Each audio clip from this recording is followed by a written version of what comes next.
E diz o inteligente que acabara as canções. E depois do amor, e depois de nós, Grandola de la Morena.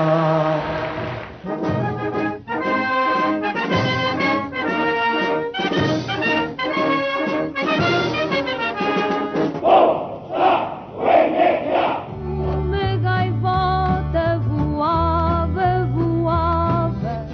A paz, o bem, a habitação, saúde e educação. Força, força, companheiro Vasco.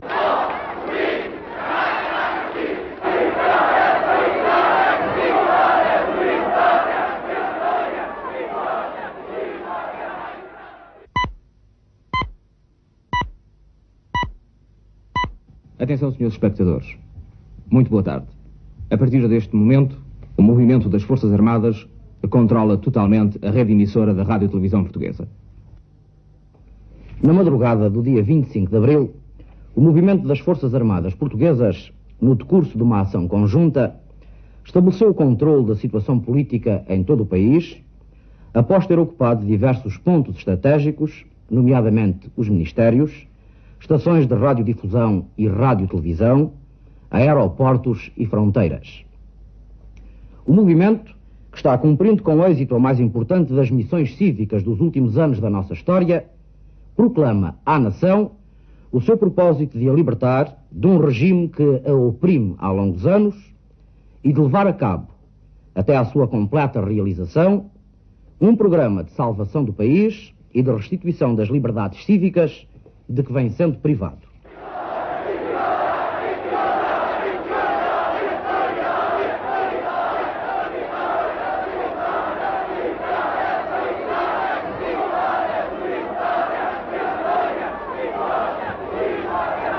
Portugal, 25 de abril de 1974. Nunca uma tão grande explosão de alegria. Nunca uma tão grande celebração nas ruas, festejando a queda de um regime. Uma mudança política que trouxe profundas consequências para o país e para o estrangeiro. Ao fim da tarde do dia 25 de abril, Marcelo Caetano assinava no quartel do Carmo a rendição do seu governo. Protegido da cólera popular por um carro blindado, abandonava finalmente o cerco que suportara longas horas.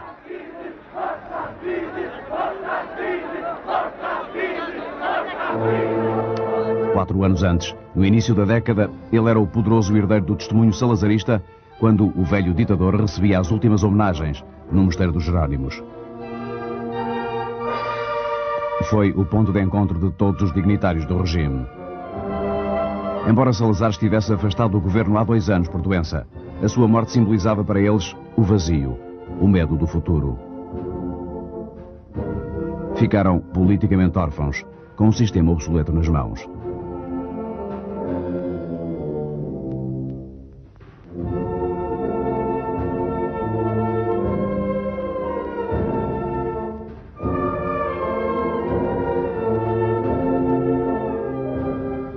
Embora sem possuir o carisma do chefe desaparecido, Marcelo Caetano era o homem escolhido para adaptar o regime a novas circunstâncias e perpetuá-lo.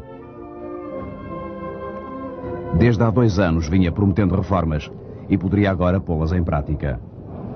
Mas, na verdade, nada de absolutamente fundamental foi alterado. A PIDE passou a chamar-se Direção-Geral de Segurança, mas continuou implacável na repressão aos opositores. Os censores chamavam-se agora Comissão de Exame Prévio, mas a censura era a mesma.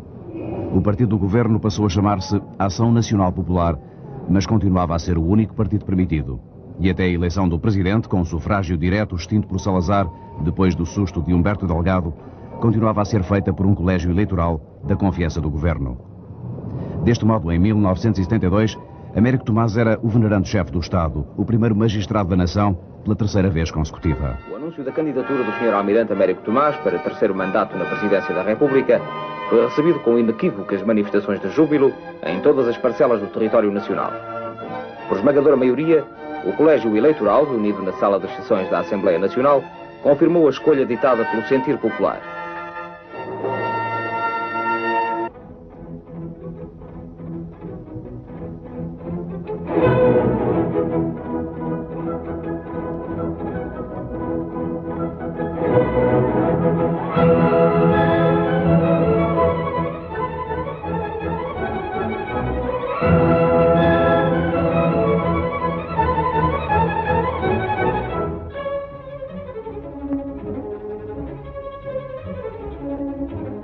Já passei aqui mais que uma vez. Tenho passado aqui inúmeras vezes.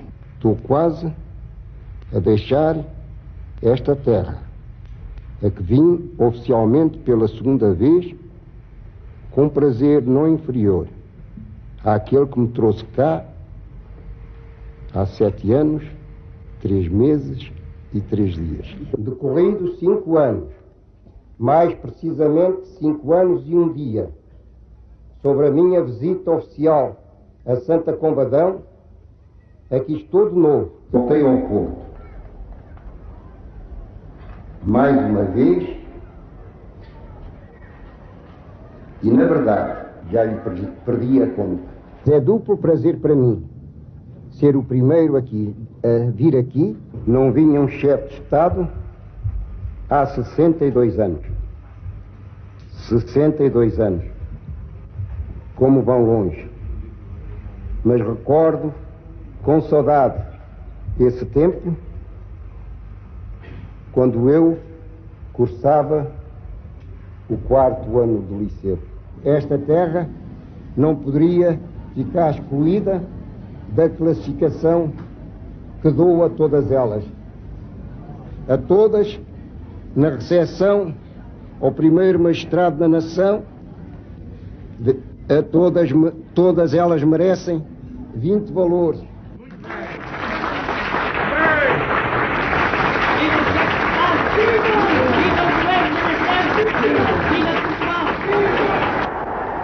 Mas havia a guerra colonial que mobilizava grande parte da juventude, que abalava os alicerces sociais e que constituía o problema político fundamental do regime.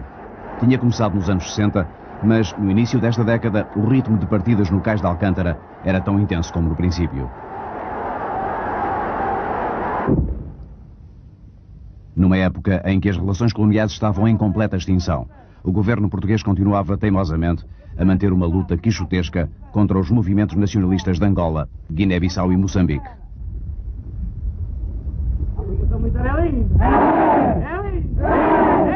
Em Portugal, a censura pouco deixava saber sobre a situação em África, pouco mais do que mensagens de Natal e medalhas de sangue e morte no 10 de junho. Da Praça do Comércio, a RTP, pela imagem e pelo som, vai levar até vossas casas a reportagem direta da cerimónia pública da imposição de condecorações que oficiais, sargentos e praças da Armada, do Exército e da Força Aérea mereceram por feitos valorosos em combate ou altos serviços prestados no ultramar.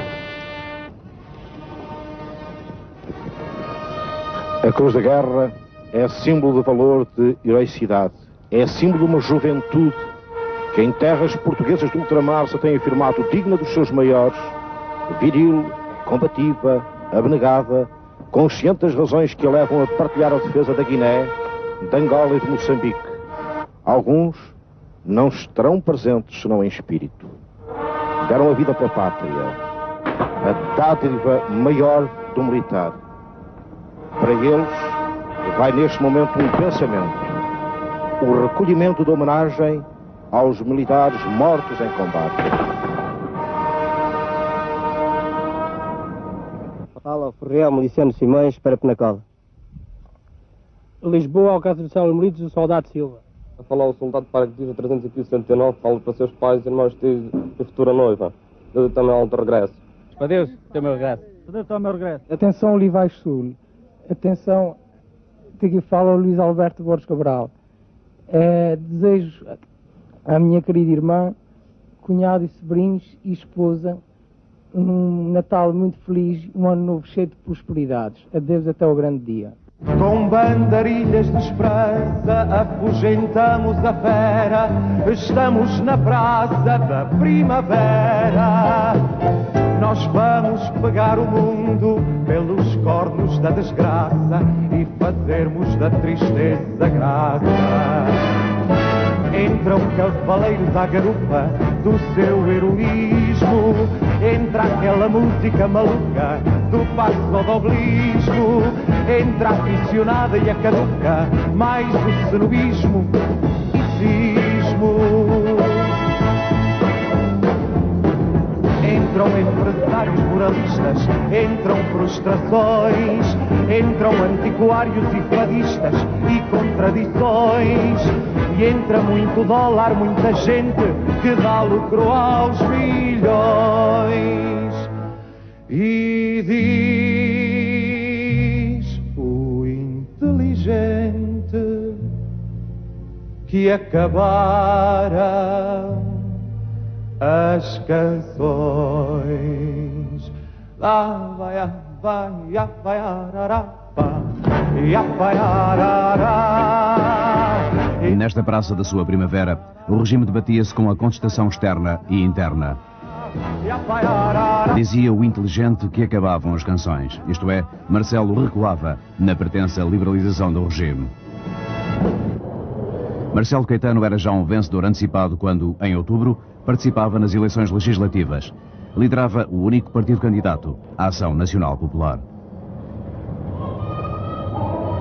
A CDE era o adversário concorrente, mas desistira queixando-se de falta de liberdade e de irregularidades eleitorais. Mas a contestação mantinha-se e crescia. Vinha, por exemplo, da imprensa, onde surgira, entretanto, o Semanário Expresso, um jornal conotado com setores liberais empenhados num alinhamento do regime por modelos europeus. Diferente era a contestação promovida pelos trabalhadores. Mesmo os menos politizados eram um capital de descontentamento porque sentiam o constante agravamento do custo de vida. À subida da inflação, o governo respondia com conversas em família. Boa noite. Vamos hoje conversar acerca do custo da vida. É um assunto que está a preocupar toda a gente e com muita razão. Constitui tema geral de conversas, assunto frequente de artigos de jornais, dá matéria para o teatro da revista e até fornece mote para gazetilhas humorísticas. Mas também alimenta especulação política e a agitação social. Imagine-se se não será também uma preocupação constante de quem governa. Posso dizer mesmo que hoje em dia é uma das grandes preocupações do governo. E tinha boas razões para isso. Os salários não acompanhavam o custo de vida. Uma onda de greves sacudia as zonas mais industrializadas do país, além do protesto estudantil. Quando, em fevereiro de 1974, a polícia assalta a Associação de Estudantes da Faculdade de Medicina, a televisão registra esse momento, na verdade, surpreendente. Inseguro, o regime descobria subversão organizada, onde havia apenas contestação dispersa. Nós recebemos uma denúncia telefónica que havia um pobre explosivo, não é verdade? É claro, a gente hoje tem que admitir essas coisas por todos os lados, não é? E em função disso, é que a gente montou rapidamente aqui, deslocou o pessoal rapidamente para aqui e viemos para aqui. Não é? Olha, isto é claro, encontra-se aqui papéis todos como este, olha, andar repressão à resistência, responsabilidade pela luta dos estudantes e trabalhadores presos nas cadeias fascistas e outros papéis do género, não é? É claro, isto foi dado conhecimento logo ao seu reitor e ao seu diretor da faculdade, que são os donos aqui e que estão presentes, né, e que assistiram a esta coisa. Há aqui material que é praticamente estudo e independentemente ao lado há estes, não temos reunidos por uma associação de todos os estudantes com fotografias de amotinados, depois temos as fotografias da própria associação, etc. Portanto, eles utilizam pouco a maquinaria, os papéis, as tintas. A luta estudantil radicalizara-se, não só por razões diretamente respeitantes ao ensino, mas sobretudo pela permanente ameaça de mobilização para a guerra. Era aliás aí que o regime jogava o seu futuro. Por isso, toda a realidade nacional passava pelas colónias. A luta intensificava-se em Moçambique e na Guiné-Bissau. As mais críticas missões das patrulhas portuguesas não nos eram reveladas, mas chegavam de vez em quando algumas imagens do estrangeiro. Missões que as Forças Armadas pretendiam preservar da propaganda nacionalista às populações civis. Era uma prática considerada normal em qualquer guerra de guerrilha. A questão estava em saber quais os meios utilizados para atingir aquele fim.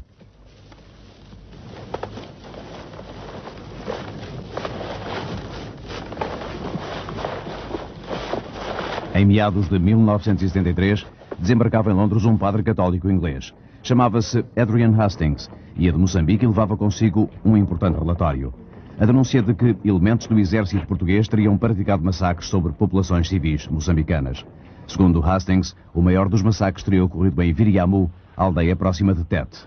Tudo se teria passado conforme o padre contaria nas Nações Unidas. 400 people were murdered. The majority were shot one by one. Some were pushed into huts. The huts were then set on fire or grenades thrown into them.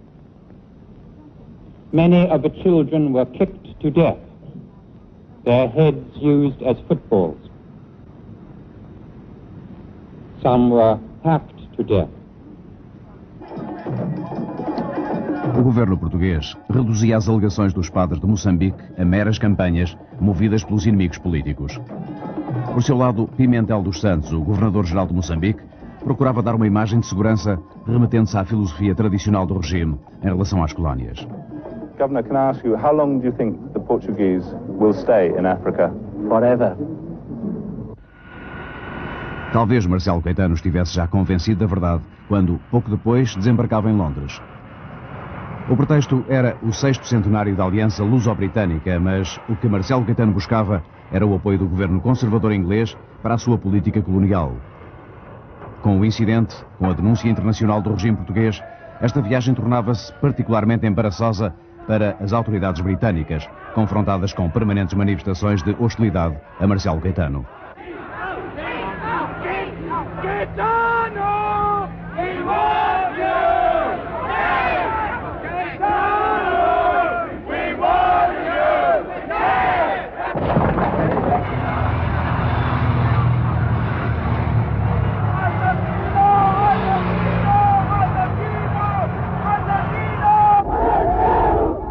Ao chegar a Lisboa, Marcelo Caetano podia contar, no entanto, com o apoio das tradicionais manifestações a que o regime chamava espontâneas.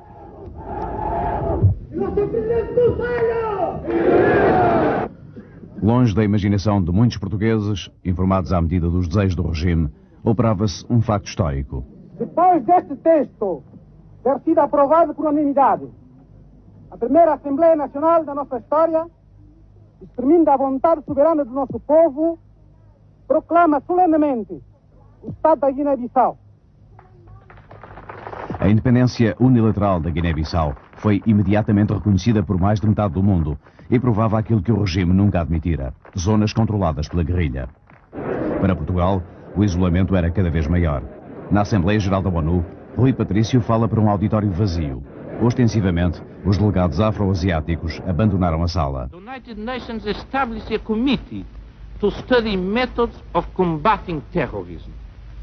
But certain parties promptly sought to use this opportunity in a political manner in order to enable them to combat more effectively acts of subversion directed against themselves, while at the same time to continue to foster terrorism whenever advantage could be gained from it.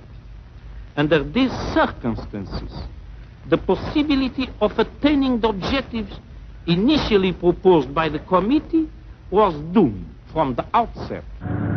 Perante si próprio e perante a situação internacional, até que ponto poderia o exército português continuar as guerras em África? Esta era a questão que muitos colocavam. Acontece que um deles era um general que granjeara o seu prestígio precisamente na guerra. No seu livro Portugal e o Futuro, António de Spínola defende que a solução para a guerra é política. Guiné-Bissau, eu levei comigo, é importante recordar isso, levei comigo a Natália Correia, que a Natália era a diretora do Departamento Cultural da Arcádia. A Arcádia tinha um departamento cultural com 9 figuras públicas do mundo das letras e a Natália Correia era a diretora. E eu convidei-a para ir comigo a Bissau e fomos os dois a Bissau falar com o general Spínola. Concretamente, eu fui pedir ao general Spínola que o livro que o Dr. Manuel Belchior me tinha dito que ele estava a escrever me desse para eu editar. Sim. E ele, o que é que disse?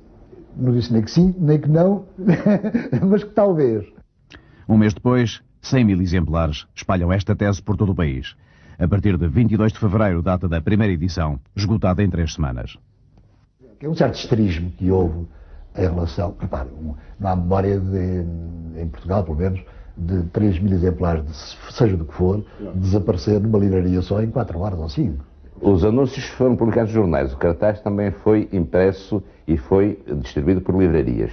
O spot de televisão foi proibido pela censura, nessa altura, como sabe, havia ainda censura mesmo aos filmes de publicidade na televisão, era um spot de 8 segundos, e o de rádio chegou a fazer-se, mas foi emitido poucas vezes. O impacto de Portugal e o futuro acelera o movimento dos capitães, já em marcha. A 16 de março, nas Caldas da Rainha, um balão de ensaio semeia esperanças e provoca desilusões. Uma coluna sai solitária em direção a Lisboa. É obrigada a recuar, mas o regime não tinha já condições para reagir em força, apesar das aparências. No entusiasmo com que os meios de informação de tantos países seguiram e avolumaram o triste episódio militar,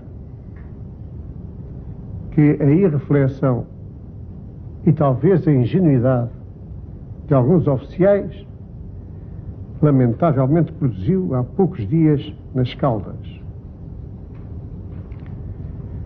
Ficou, através desses meios de informação, um mundo melhor informado do que se passa em Portugal? Há por aí frequentes queixumes de que não temos por cá uma informação completa.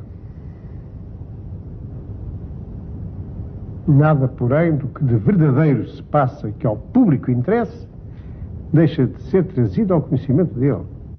E do conhecimento do público se esconde um facto essencial que, nesta altura, já Marcelo certamente preparava.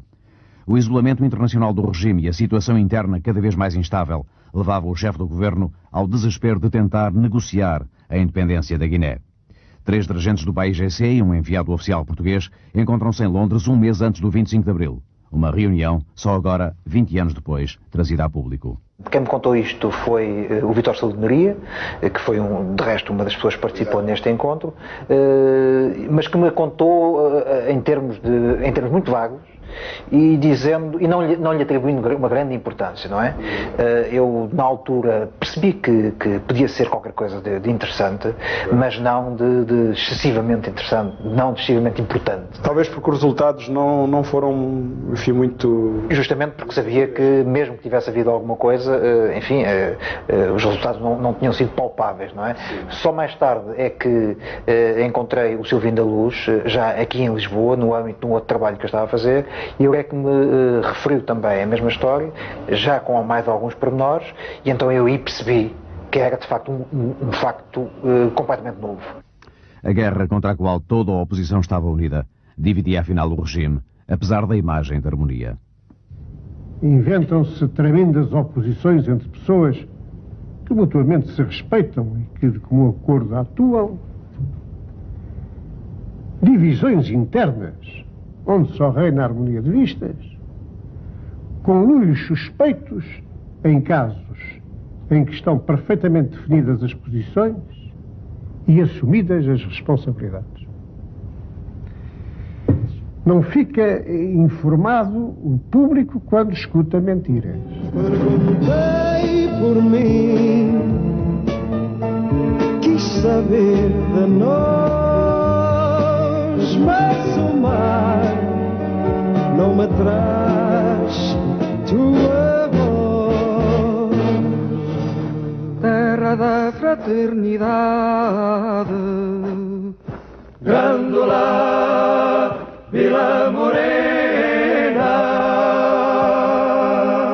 Um grupo de oficiais milicianos reuniu-se concretamente no meu quarto para ouvir a mensagem. A partir daí confirmámos com o capitão Salgueiro Maia que tudo estava a funcionar como previsto.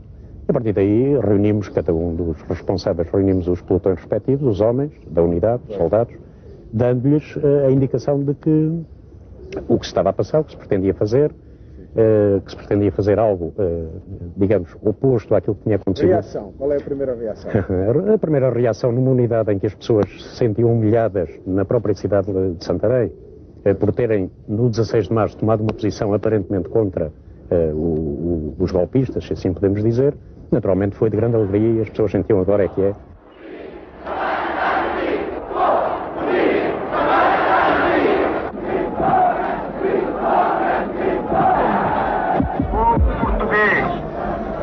Vivemos um momento histórico como talvez desde 1640 não se viva. É a libertação da pátria. Ao fim do dia 25, chegava à televisão o novo poder. Constituídos em junta de salvação, 7 oficiais superiores apareciam diante da expectativa nacional como os primeiros heróis do movimento das Forças Armadas. Este é o momento em que lhes posso apresentar, presentes que estão aqui no Estúdio A da Rádio e Televisão Portuguesa, os elementos da Junta de Salvação Nacional. Vai falar-lhes o general António de Spínola.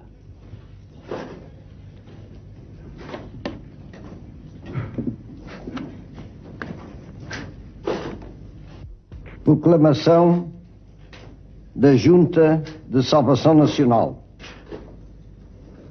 Em obediência ao mandato que acaba de lhe ser confiado pelas Forças Armadas, após o triunfo do movimento em boa hora levado a cabo pela sobrevivência nacional e pelo bem-estar do povo português, a Junta de Salvação Nacional a que presido, constituída por imperativo de assegurar a ordem e de dirigir o país para a definição e consecução de verdadeiros objetivos nacionais, assume perante o mesmo o compromisso de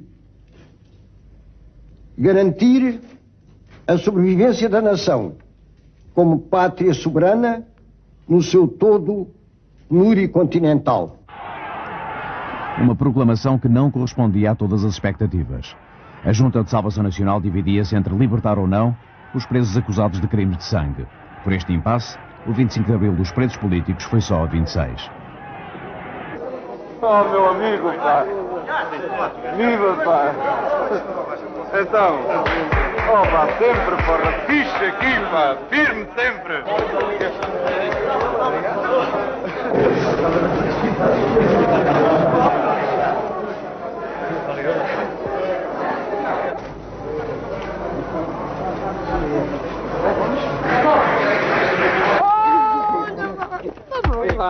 Aqui, pá. Correr, pá.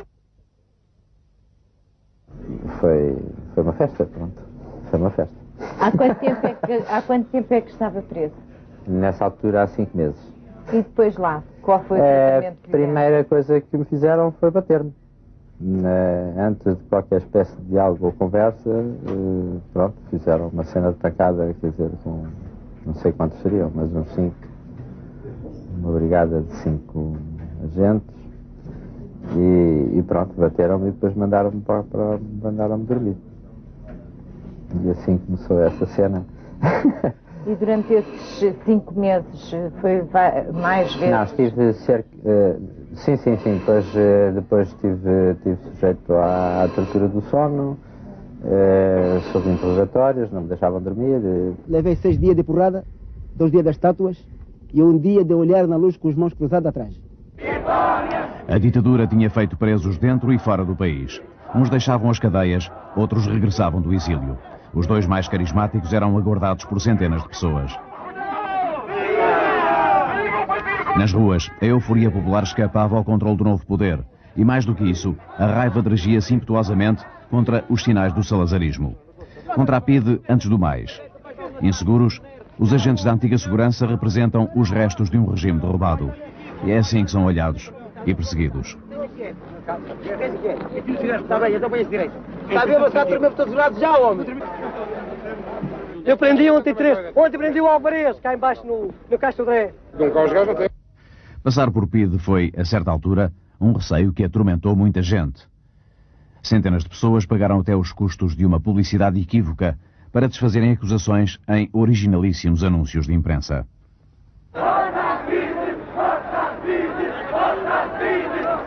De instituição com mais de 100 mil contos de orçamento previstos para 1974, a PIDE-DGS não passa agora de associação de malfeitores.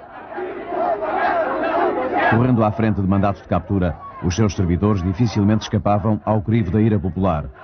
Dentro do seu próprio quartel-general, muitos deles resistiram quanto puderam e, no fim, acabaram por fazer os únicos mortos que assinalaram o derrubo do regime.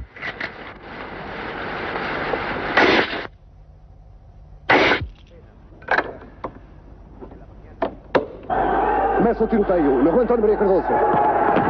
Passagem do Rádio Português, portanto. Começa o tiroteio. São 21 horas e 20 minutos. Eu já vi um gajo descer lá. Ai, ai,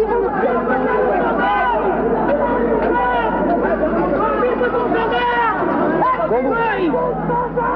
Desculpe, boa noite, sou do Rádio Português. O que é que foi? Assistiu? Foi a Pires que matou agora um soldado, acabou agora de matar um soldado. Saia daqui, saia daqui! Os dirigentes de postos aparecem subitamente na Madeira e mais tarde no Brasil. Mas, embora os conceitos de justiça não coincidissem, todos os novos políticos achavam que eles deviam ser julgados, da extrema-esquerda aos liberais da antiga Assembleia. Todas as forças democráticas se devem empenhar na erradicação do regime anterior em todas as suas implicações, na promoção da investigação e julgamento dos crimes constitucionais de responsabilidade e de quaisquer outros crimes que hajam sido cometidos no regime anterior, em ordem a punir abusos, fraudes e corrupção. Esses são responsáveis. Esses têm que ser julgados.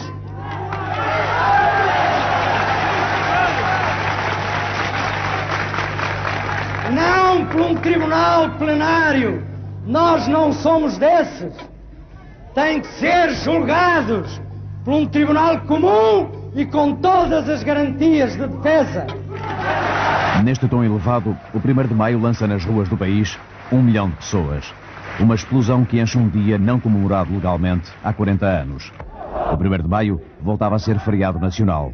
Mas mais do que o Dia dos Trabalhadores, celebrava-se o próprio 25 de Abril. A concórdia que se vivia nas ruas respirava-se nas tribunas, civis e militares. Em julho, Spínola gradua em brigadeiro o Major Otelo Sarava de Carvalho. Fomos nós, entre os 25 e os 40 anos, que tomamos sobre nós o peso imenso da responsabilidade de derrubar um governo que todos nós deplorávamos, mas que os nossos generais, apesar de toda a sua juventude e provável espírito, não tiveram a coragem de derrubar. Eu não aderi às ideias do movimento, porque as ideias do movimento expressas no programa, eu já era um aderente, talvez antes do senhor ser oficial.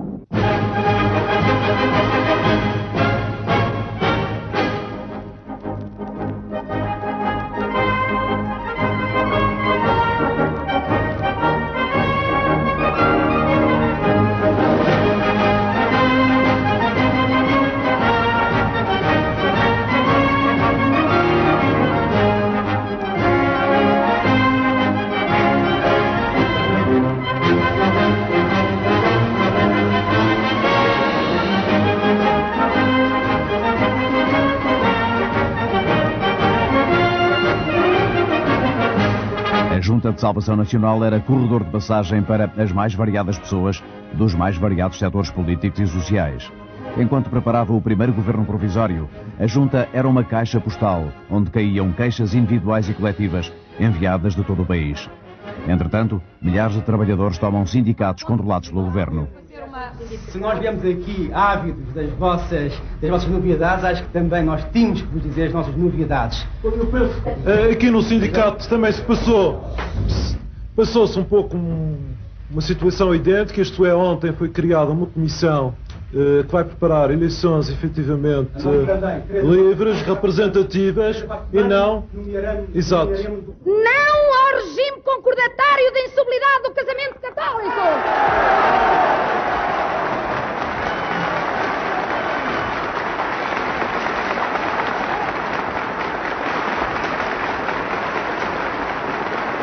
Não à vexatória situação de mãe solteira!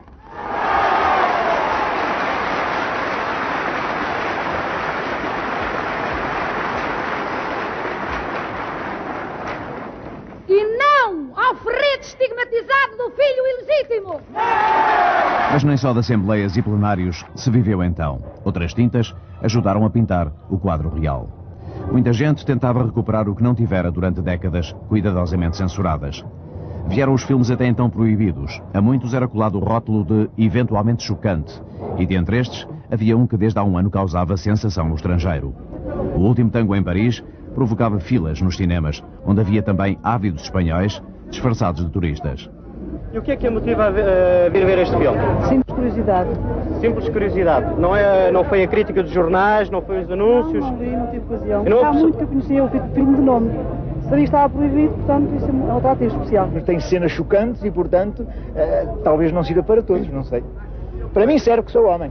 Eu gosto. O que é que lhe agrada mais no filme? O que me agrada mais? Agrada-me tudo. Eu acho que nós podemos mentalizar-nos nestas coisas, não é? Não há nada que não seja na realidade. Uma novidade para muitos portugueses, que no entanto despertavam simultaneamente para muitas outras coisas. Radicalizaram-se os conflitos laborais. A palavra saneamento nasce para o vocabulário nacional, mas outra tinha já surgido e começava a gritar-se a plenos pulmões. Os trabalhadores dos telefones entram em greve e cercam a sede da companhia nos primeiros dias de maio. Sequestram a direção e exigem o seu afastamento. A direção está toda, portanto, unânime consigo. Eu não se meter a ser. Seja, as entrevistas dadas por estas pessoas fascistas são muito duvidosas. É a primeira vez que me chamam, mas não se acostumar a isso. Não é um lugar político, não é que não tem que me demitir. Se tiver que ser demitido, paciência, mas alguém tem que me demitir, por favor. Aqui estou à espera que possa sair da empresa e terminar o meu dia de trabalho. Este homem, mau como é, está aqui a tentar boicotar todo o trabalho desta empresa. Além disso, nega-se a pedir demissão. Este é o momento em que um carro de assalto das Forças Armadas entra no pátio interior do edifício do TLP. A intenção, naturalmente, será a de recolher, com todas as medidas de segurança, os elementos da Direção-Geral que, após 4 horas desta manifestação, não se quiseram render, não se quiseram deter.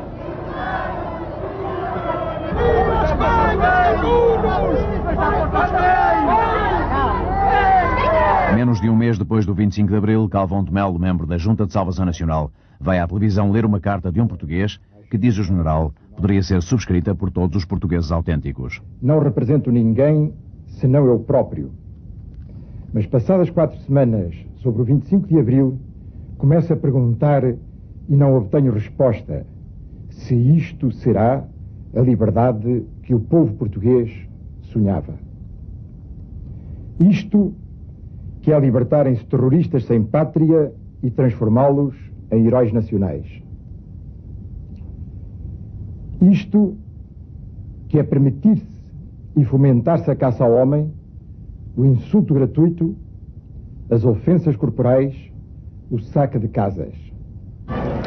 Uma comunicação reveladora das distâncias que separam o MFA dos generais da Junta. Não surpreende que pouco depois Spínola deixe cair Palma Carlos e acabe ele próprio por se afastar. A demissão do primeiro-primeiro-ministro do pós-25 de Abril significa uma derrota que, sendo sua, abrangia Spínola. E significa uma vitória que, sendo da comissão coordenadora do MFA, destaca uma nova figura. Vasco Gonçalves. Há quem esqueça que até ao momento em que o povo manifeste democraticamente a sua vontade, perante as opções fundamentais que só a ele cabe tomar, nenhum governo poderá proceder a reformas de fundo que afetem as estruturas da nação e o foro íntimo dos cidadãos, sob a pena de exorbitar do mandato confuso. Efetivamente, o programa do movimento das Forças Armadas não permite a efetivação de transformações radicais ou revolucionárias da estrutura socioeconómica da sociedade portuguesa. Contudo, nem da letra nem do espírito do referido programa se pode concluir que não possam desde já ser adotadas as medidas que se julguem necessárias para acelerar o progresso económico e social, melhorar as condições de vida do povo português e aproximá-lo dos níveis de outros povos da Europa. 2 discursos, 2 visões, 2 bases sociais de apoio, uma contra a outra. Por essa altura, já um movimento grevista conseguira 3,3 contos de salário mínimo nacional. À medida que alastra o movimento reivindicativo, estendem-se as comissões de trabalhadores por toda a parte. Alguns empresários abandonam o país. Muitos são acusados de sabotagem económica. Deixei de ir à fábrica porque fui expulso. E porque esta comissão, esta pseudo-comissão, quer administrar a fábrica em conjunto comigo. António Alves não quer cumprir aquilo que devia cumprir na medida em que faz despedimentos neste momento abusivos, a partir do 25 de Abril. Mandei hoje requerimentos em papel selado para as forças, para as entidades competentes, para fazerem primeiro evacuar a fábrica, que estão numa greve ilegal. E segundo, que saiam os 9 e os 11, eu retomarei e irei pagar. Ao despedir os 9 elementos da Comissão, ainda mais abusivo se torna, porque isto tem por finalidade afastar os principais que têm conhecimentos e que podem evitar no futuro o desviar de muitos milhares de contos desta empresa.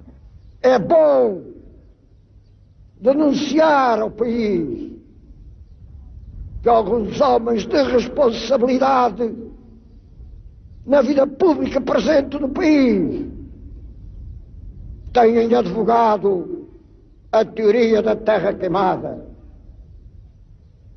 Teoria traduzida na necessidade de queimar o nosso país, de arruinar, de o levar ao caos económico, a uma crise de desemprego, sem pão, para sobre as ruínas de um país queimado, então construírem um Portugal novo.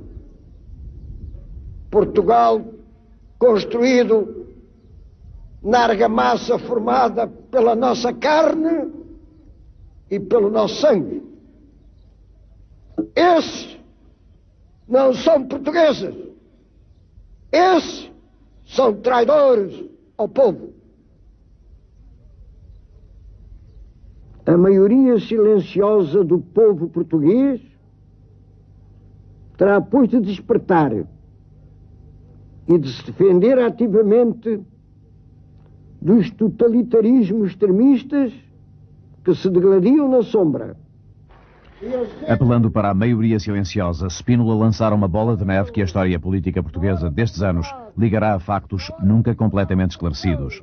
Perdendo iniciativa em favor da direção do MFA, Spínola busca apoios civis e militares. Tudo isto à medida que Portugal e o futuro se afastam do livro onde o general escreveu o seu próprio prestígio. É maior a nossa força, a força dos bons portugueses, a força daqueles que sentem orgulho em ser portugueses, em continuar a trabalhar para um Portugal melhor, mais livre.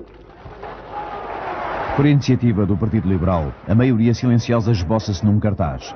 Desenha-se numa manifestação que não chega a existir. Passa à história como o 28 de setembro. A 25 está preparada uma tourada à portuguesa. O Campo Pequeno é certamente o cenário mais original para um ato político. Spínola partilha os aplausos com os triunfadores da noite. Vasco Gonçalves não reparte com ninguém as pateadas.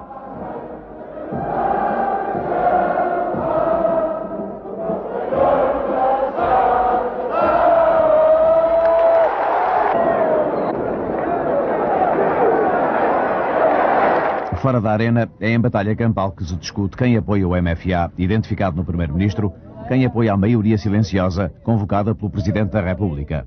Pelo meio, a manifestação convocada perde a velocidade à medida que as caravanas afrouxam nas barragens.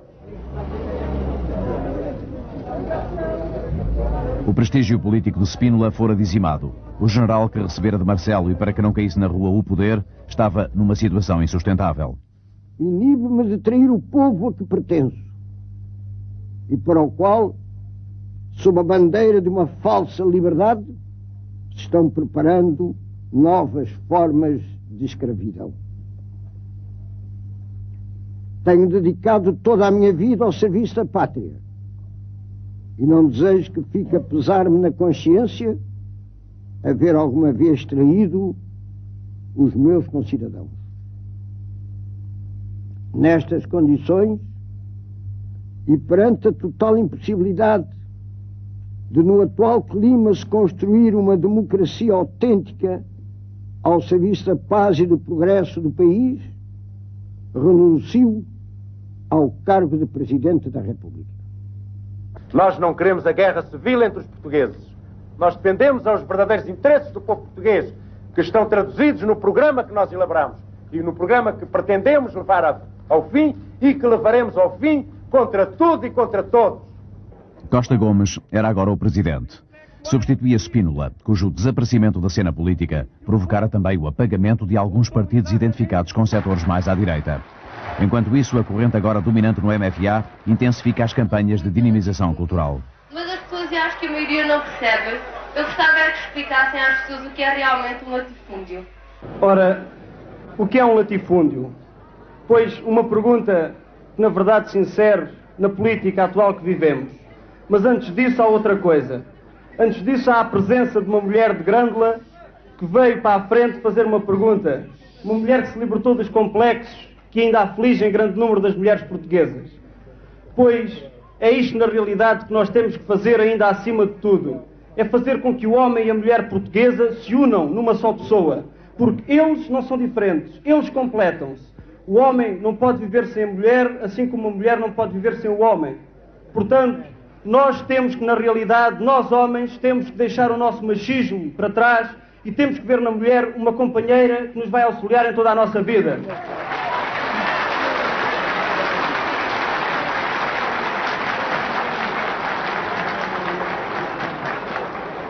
Vai longe e esperemos que não volte o tempo em que o homem explorava a mulher, em que o homem colonizava a mulher. Porque colonizar não é só aquilo que nós fizemos no ultramar. Colonizar não é só aquilo que alguns senhores querem fazer do nosso país. Colonizar é o homem obrigar a mulher a servi-lo sem lhe dar, na realidade, aquilo que ela merece em troca. Os militares, quando regressam destas sessões, eles próprios vão mais politizados, vão mais conscientes das suas tarefas, vão mais democráticos. O período é de consolidação da esquerda do MFA, do processo de descolonização entretanto desbloqueado, dos partidos que em congressos expõem programas. Algumas características específicas que apresenta a Revolução Democrática Portuguesa e entre elas a Aliança Povo-Forças Armadas cria condições favoráveis para uma via pacífica para as transformações democráticas da sociedade portuguesa. O nosso objetivo final, como Partido Socialista, é, na liberdade, uma sociedade sem classes, uma sociedade socialista e humana, onde desapareça a exploração do homem pelo homem. O partido foi verdadeiramente adotado por trabalhadores que o fizeram seu. Operários, camponeses, assalariados ou pequenos proprietários, empregados, professores, pequenos comerciantes, tomaram em suas mãos a proposta dos fundadores e levaram a todos os portugueses a social-democracia como caminho para a construção coletiva de uma sociedade socialista em liberdade. O programa do MFA, que o CDS aceitou logo no momento da sua criação, é essencialmente reformador, democratizante e progressista. Nenhuma dúvida a esse respeito. Ora, o projeto de programa do CDS também o é. Queremos-lo bem. A conjuntura não era favorável ao CDS, apesar da sua identificação com o programa do MFA.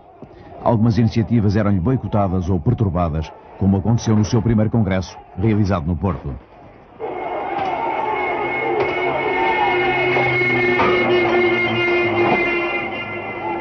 Também não era pacífica a coexistência entre os partidos que formavam o governo. PS e PCP vão acentuar as divergências, numa escalada que começa com a questão da unicidade sindical.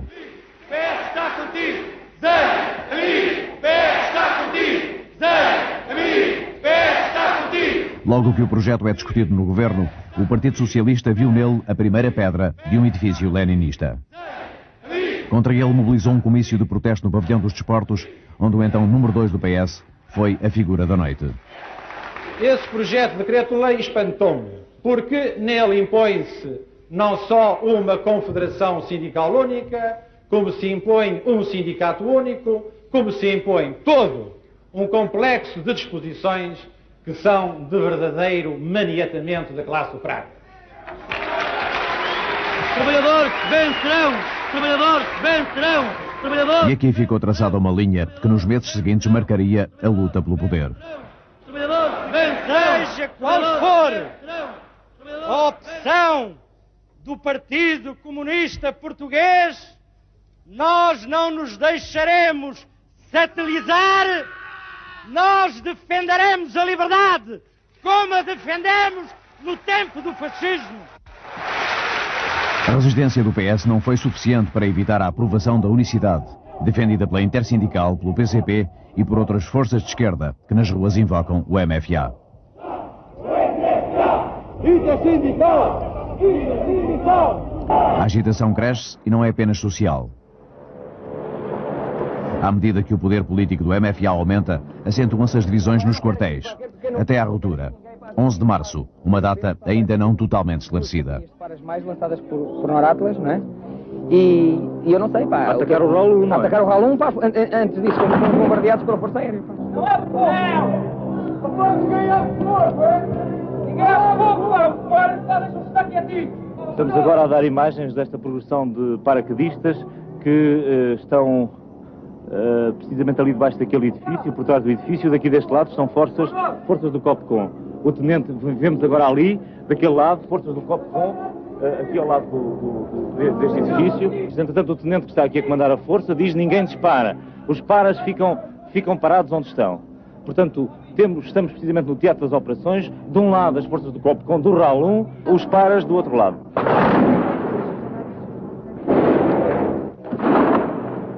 Senhores espectadores, estamos precisamente em terreno neutro. De um lado os paraquedistas, do outro lado as forças do COPCON. Não sabemos o que se vai passar. Há, no entanto, aqui negociações que se vão iniciar. Parece que ninguém está a entender o que é que afinal se Para já vamos reunir as pessoas todas, a falarem que as pessoas entendem. Portanto, por um lado há forças paraquedistas, não é? Deve ter havido um engano qualquer. A gente resolve isto já, pá. Não está ali o Diniz também. Pois é, estamos à espera do Major Mensurado. eu recebi ordens para ocupar. Vamos aproximar para vermos então quais as razões que são apresentadas. Eu recebi ordens para ocupar a vossa unidade. Mas de quem? Recebi ordens do meu comandante. Mas nós temos, como deve calcular, ordens do meu comandante também para nos deixar ocupar, que é o Brigadeiro Hotel. É absolutamente. É, isso é absolutamente. E o Carlos Fabião, chefe de Estado-Maior-General das Forças Armadas. Bem, quer dizer, por isso mesmo eu procurei, nesta fase de ocupação, dialogar primeiro para evitar mortes. Portanto, eu recebi essas ordens para evitarmos, portanto, tanto quanto possível, que haja mortes quer da nossa parte, quer dos civis. Haverá uma altura, portanto, haverá uma fase em que vocês ou se rendem, então temos que começar a fazer algumas contra-ataques. Não, nós temos é que saber os motivos que é. Foi a Matança da Páscoa, porque a Matança da Páscoa o que é que era? Era na altura, propunha-se que determinados elementos eliminassem fisicamente 500 militares e 1000 civis. Isso constava de uma lista que era a lista da Matança da Páscoa, portanto, mesmo que isto não acontecesse, o facto dela surgir era uma ameaça. Dizia também que o Ralis tinha sido ocupado por civis, entre esses civis existiam, portanto, elementos extremistas, e entre os quais existiam dois tupamaros, e que o movimento, qualquer movimento que os paraquedistas executassem nunca seria contra o movimento das Forças Armadas, mas sim em prol e em favor do movimento das Forças Armadas, e que, entretanto, que o comandante dos elementos civis que estavam no Ralis era o capitão Diniz de Almeida. Eu não tenho conhecimento dessa lista e, como deve calcular, pela própria realidade dos factos subsequentes, não houve qualquer matança, não houve qualquer brutalidade, não houve qualquer perseguição e, apesar de os meus camaradas, então, os penalistas terem sido presos, eu devo dizer que entre eles figuram alguns amigos, o Alberto Ferreira, o Armando Ramos, o Varela, etc., eu lastimo que muitos tenham sido presos. Nunca gostei de ver numa revolução militares a prenderem militares. Nós vamos lutar por qualquer motivo, certo? E vamos a isso. Agora, os seus homens têm que saber o que é que estão a fazer, se estão a fazer uma traição, se estão a desobedecer às ordens estabelecidas. Devem ter sido serviços conflitos desta natureza. Sim. De forma que li. Então, mas vocês têm a ocupar uma unidade por causa deste panfleto? Atrás disto existe um certo número de altas individualidades que não estão contentes com a maneira como está a ser conduzida a democracia no nosso país. Mas, portanto, quer dizer, trata-se de um golpe de Estado, não é? Não é um golpe de direito Estado. Não é um golpe nem tipo Chile, antes pelo contrário. É realmente para garantir que as eleições no dia 12 de abril, agora as próximas eleições se façam, na data que está marcada. Isto aqui, meu caro amigo, aqui quem dá ordens no país é o Presidente da República, é o Primeiro-Ministro, é o Hotel Saraiva de Carvalho e é o Chefe de Estado-Maior-General. Portanto, as vias legais e hierárquicas estabelecidas. O Chefe de Estado-Maior-General das Forças Armadas não vos deu ordem nenhuma. Deu-nos ordem para defender a unidade, é a ordem que temos, sempre defender a unidade em caso de ataque. Então vocês defendem. Certo? Opa, vocês não vão entrar agora numa coisa dessas coisas. O Costa Correia, eu comandei as forças com o PDGS e que ocuparam o DGS. E eu, com franqueza, eu não entrei naquilo para assistir depois a uma luta fratricida. Eu sei que depois acabaram por ir para o gabinete do General Mendes Dias, na ocasião chefe-chama da Força Aérea, e que daí assim telefonaram, isto por testemunhos de pessoas que assistiram a essas conversas, telefonaram para diversas entidades com importância no regime de então, o Presidente da República de então, enfim, suponho que o próprio Primeiro-Ministro, não sei, também para os respectivos chefes militares, e não terão chegado a acordo e terão regressado no sentido de, julgo eu, continuar as hostilidades.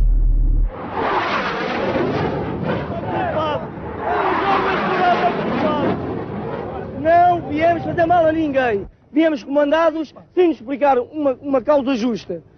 Em virtude de nós acharmos que não tínhamos chefes à altura de nos comandarem como deve ser e fiéis ao movimento das Forças Armadas, todos nós vamos direto ao RAL 1 para que assim vamos esclarecer os nossos factos e os nossos problemas. Registramos o momento em que os soldados do RAL 1, se abraçam aos soldados paraquedistas.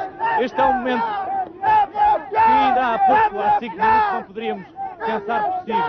Enquanto lá ao fundo um helicóptero sobrevoa a parada do RAL 1, os soldados do RAL 1 dão abraços aos paraquedistas que ainda há pouco foram obrigados, como eles nos afirmam, foram obrigados a cercar aqui o RAL 1.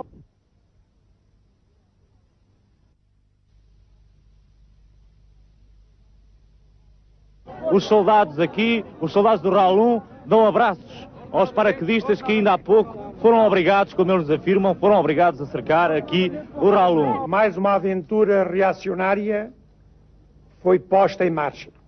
Entre os responsáveis, menciono desde já os seguintes. General na Reserva, António de Spínola. Os elementos responsáveis pelo movimento das Forças Armadas já definiram claramente ao país que a via que o país deve trilhar é a via socialista. Na disputa do poder de Estado, o clímax foi atingido em 1975, quando uma nova sigla entrou no nosso dia-a-dia, PREC. Processo revolucionário em curso. O avanço popular ultrapassava o ritmo dos decretos. Legitimado pela legalidade instituída com o 11 de março, impunha-se muitas vezes fora do controle civil e militar. Podia subitamente irromper de um clima de exaltação crescente, incontrolável pelos próprios participantes. Terá sido o que ocorreu à porta do Ralis, precisamente no dia seguinte aos acontecimentos do 11 de março, em que morrera um soldado.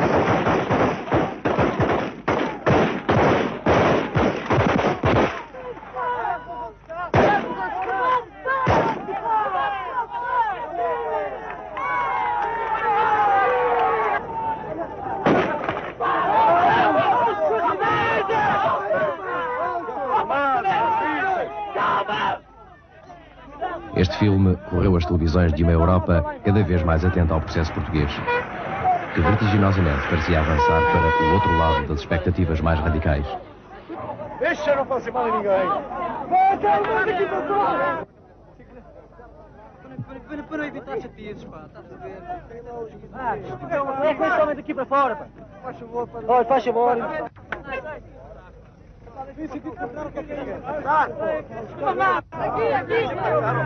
A revolução avançava no cumprimento de uma opção socialista declarada em Assembleia do MFA. A nacionalização dos setores básicos da economia surgia como um passo nesse sentido.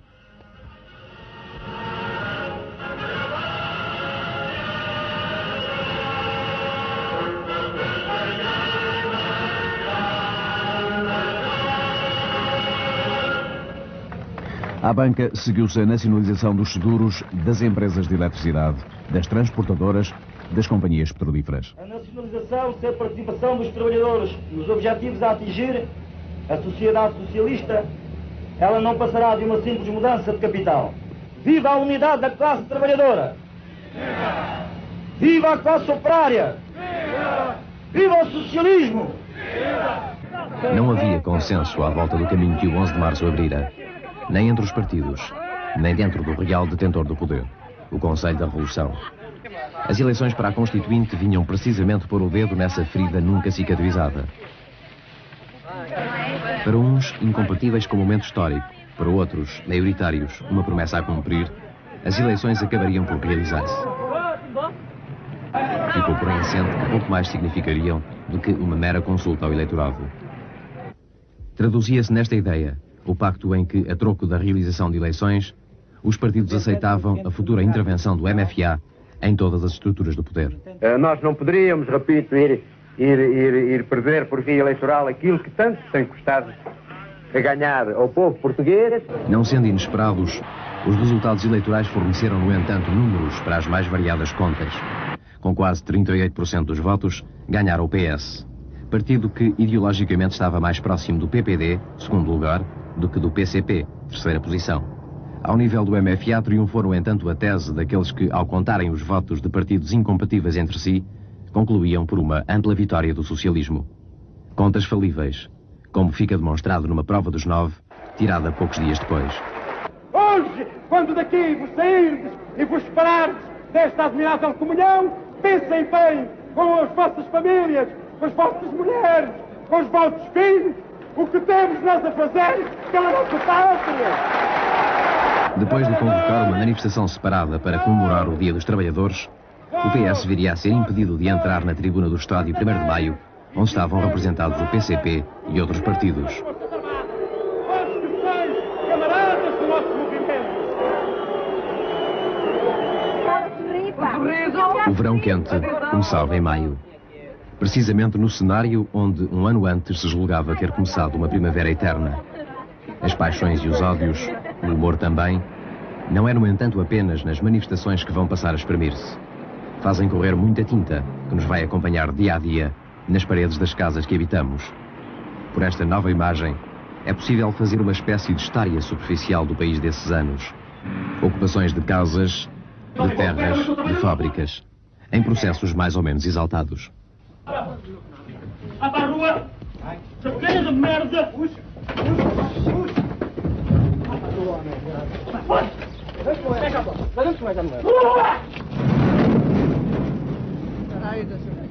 Deixa dar o portão aberto, pá, deixa dar o portão.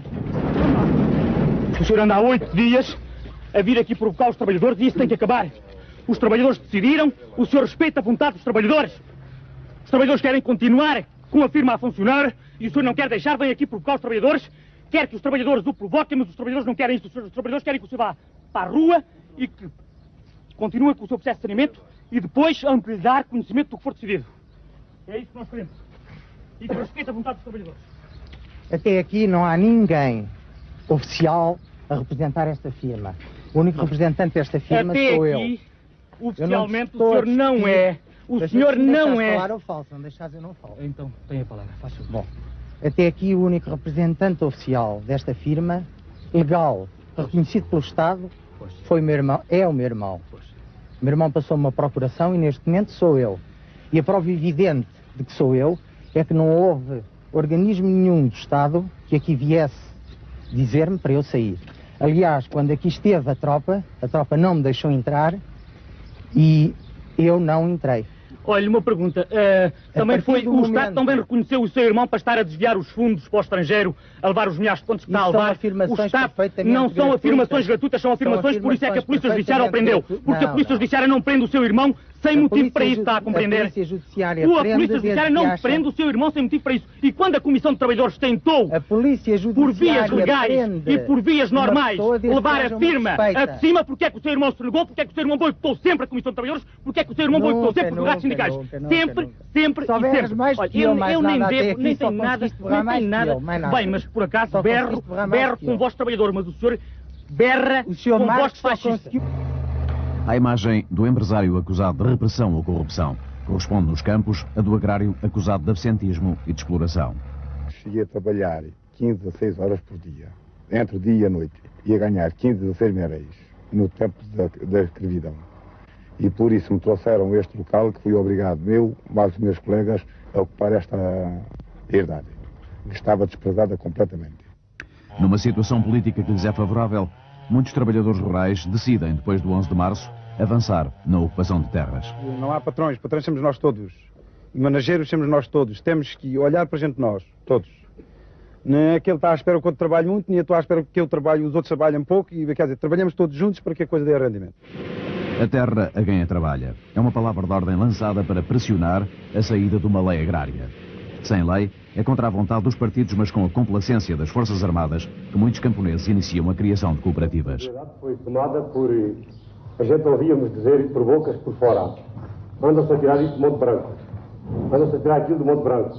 Onde se incluiu cevadas, vinhos, etc. Outras coisas mais. E então o pessoal da afeiteira reunimos todos e convidamos todos os que queriam aquilo entrar na cooperativa, e já alguns estavam inscritos. E combinamos, e então, vamos amanhã tomar aquela herdade, ainda chego lá e aquilo... Nós já lá... Operário rural alentejano, José Diogo constrói à sua volta um novo caso em 1975. Acusado de ter morto um proprietário rural, José Diogo está preso em julho. Marcado para tomar, o seu julgamento leva para o campo da justiça a medida exata do clima que noutros setores se vivia.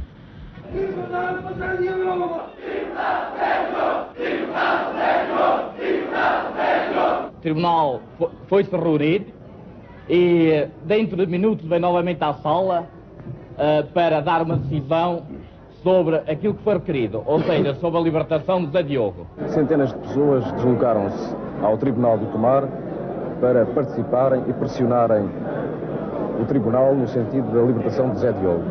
Muitas delas conseguiram entrar para a sala de audiências, preencheram-a completamente, muitas outras não tiveram essa possibilidade, pelo que se estendem pelos corredores do Tribunal. Lá fora, na rua, algumas pessoas fazem uma pequena contramanifestação.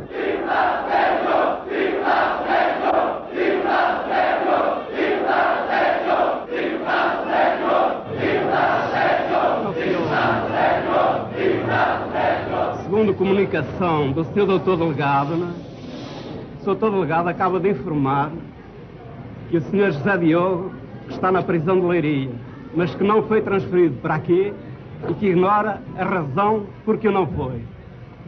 Não lhe disseram a razão porque José Diogo não foi transferido para este tribunal. Doutor, sobre este ponto, a defesa.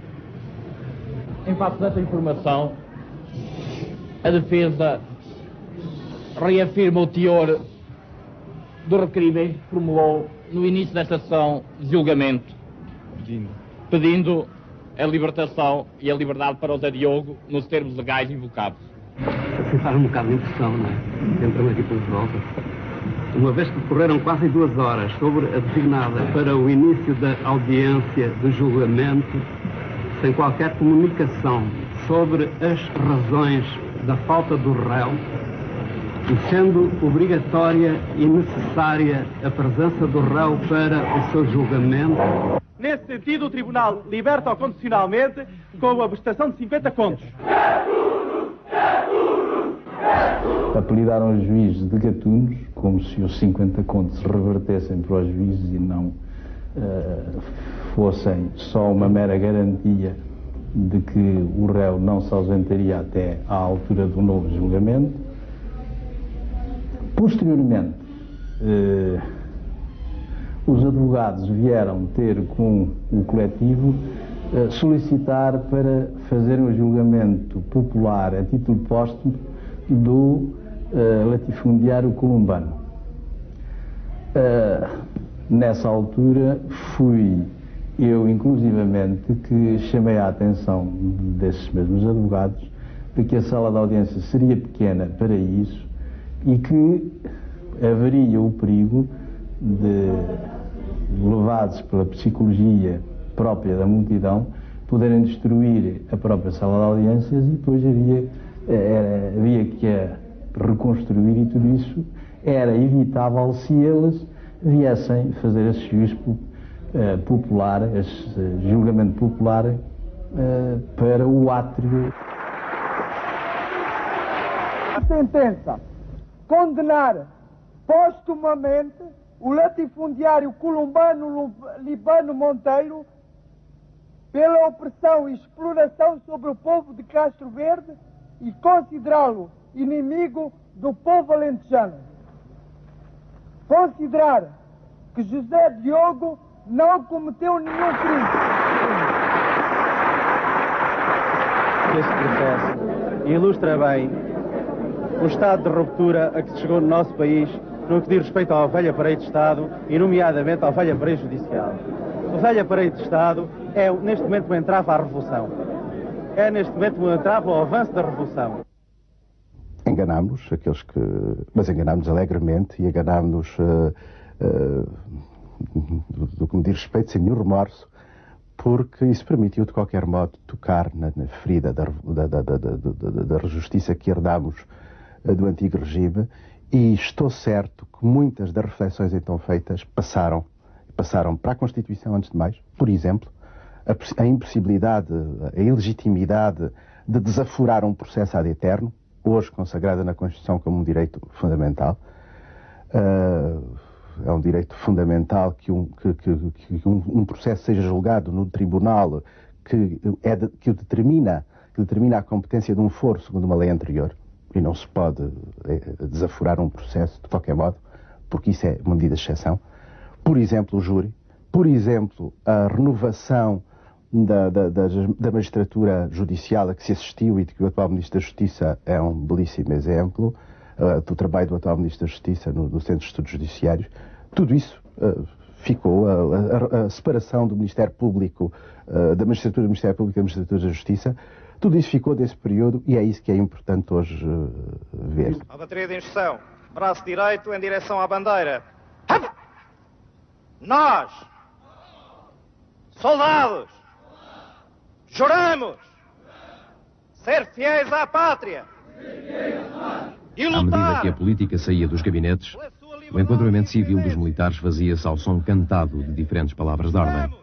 Entre o povo está com o MFA e os soldados são filhos do povo, escolhiam os militares o slogan da sua simpatia partidária. Contra o fascismo, contra o imperialismo, pela democracia e poder para o povo, pela vitória da Revolução Socialista. Este exército português preocupava altos comandos da NATO. Viam no que se passava a desagregação da estrutura militar. Os soldados tinham conquistado o direito de discutir as ordens recebidas. Tinham abolido a separação hierárquica das messes. É neste ambiente do ralis que Jean-Paul Sartre é recebido pouco depois do 11 de março. Visita algumas zonas do país, conversa com estudantes. Il y a deux travaux pour un universitaire, pour un étudiant. C'est le travail un peu théorique qu'il peut faire à l'intérieur de l'université, et puis le travail réel, moins théorique mais vrai, qu'il fait hors de l'université. Eu assisti, particularmente na Faculdade de Letras do Porto, a uma exposição que ele fez perante uma sala cheia de estudantes. Estava interessado, sobretudo, em saber o que é que havia de novo no movimento revolucionário português. Por vezes intrigava-se com o facto de haver pouca participação dos estudantes. Chegou mesmo a dizer que era preciso perder o medo à liberdade. Ele, que foi sempre o filósofo da liberdade, fazia apelo a que todos a exprimissem livremente as suas posições. Não era um homem ideólogo propriamente, mas um homem que pensava a revolução, evidentemente, às vezes com as suas ilusões, com a sua forma muito própria de apresentar a globalidade dos problemas, mas interessante só pelo concreto, pelo vivido, pelas experiências reais. O processo português começava agora a dividir a opinião pública internacional. O caso República é rapidamente exportado para a Europa pelo PS. Acusando o jornal de ligação a este partido, a maioria dos trabalhadores impõe o afastamento da direção. Quando, no dia 19 de maio, o República é publicado sob nova direção, a edição é queimada numa manifestação de protesto que o PS convocara.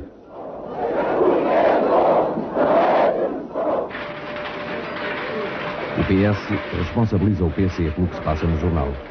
Sem acordo entre as partes, o República é selado. O jornal não sai, mas sai o PS do governo. Primeiro temporariamente, depois definitivamente, quando o conflito se torna insanável. Perante o protesto do PS, o jornal volta a ser publicado, autorizado pelo COPCON e sob a direção dos trabalhadores.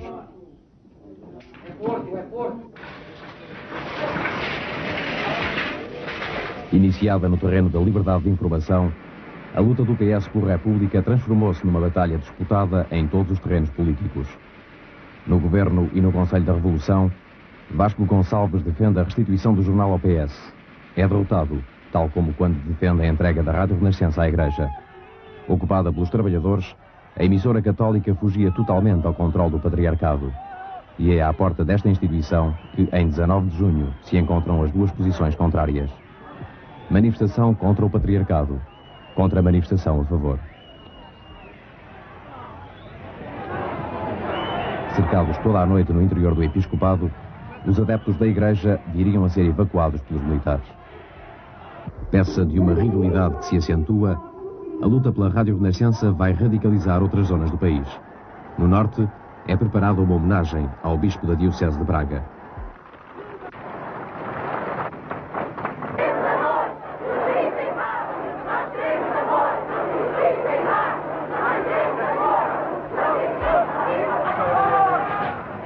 No dia desta manifestação, é assaltada a sede do PCP nesta mesma cidade de Braga.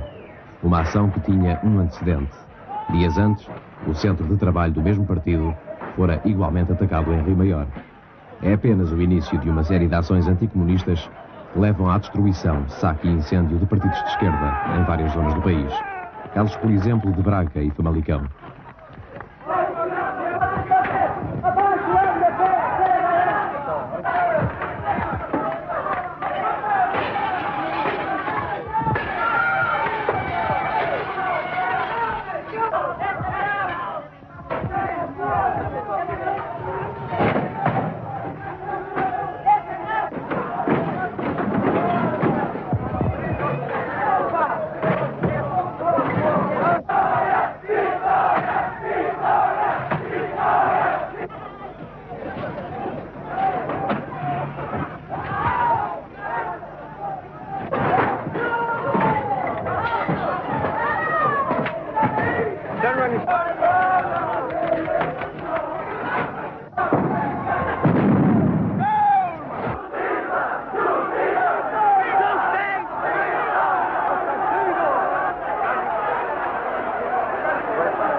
We burn only the property of communists, because in Portugal we don't want communism. First, because we have one dictator in Salazar and Caetano, and now we will have another dictator in communism. Now we want the democracy, the real democracy.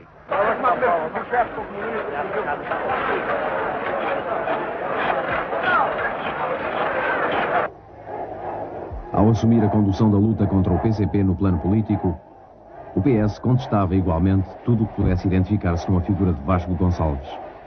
À sua base social de apoio, lar-se-iam taticamente todas as forças militares ou civis contrárias ao regime, desde os moderados até à direita anticomunista. O apogeu desta escalada viveu-se num explosivo fim de semana de julho. O PS mobiliza cerca de 100 mil pessoas na Fonte Luminosa. O PC e a Intersindical apelam para a vigilância popular.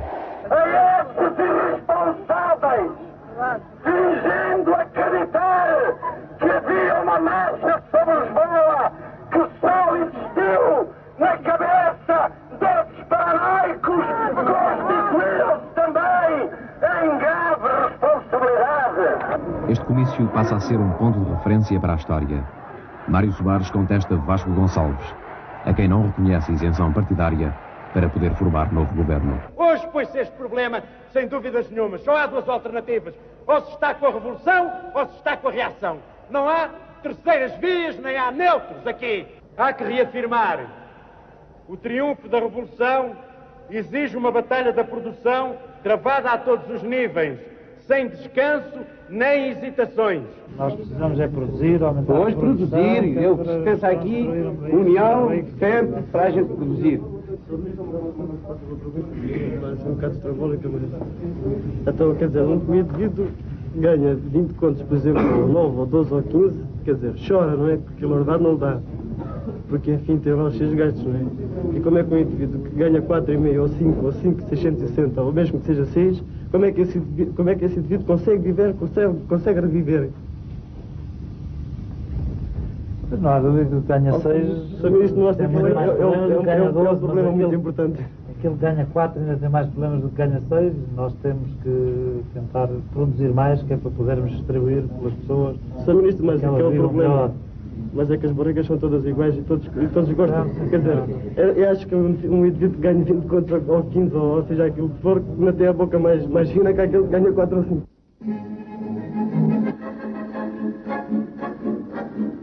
Movimento das Forças Armadas. Realizou-se hoje a transmissão de poderes da chefia da 5ª Divisão do Estado-Maior-General das Forças Armadas para o capitão de mar e guerra, Ramiro Correia.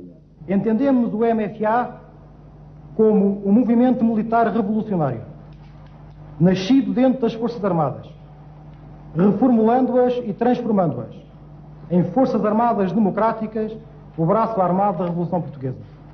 A 5ª Divisão é mais um dos vários centros de poder. Juntamente com o Presidente da República, o Governo, o Conselho da Revolução e o COPCON. Órgãos estes atravessados, por sua vez, por diversas linhas. No momento atual, estamos mais pobres, mais radicalizados e menos tolerantes.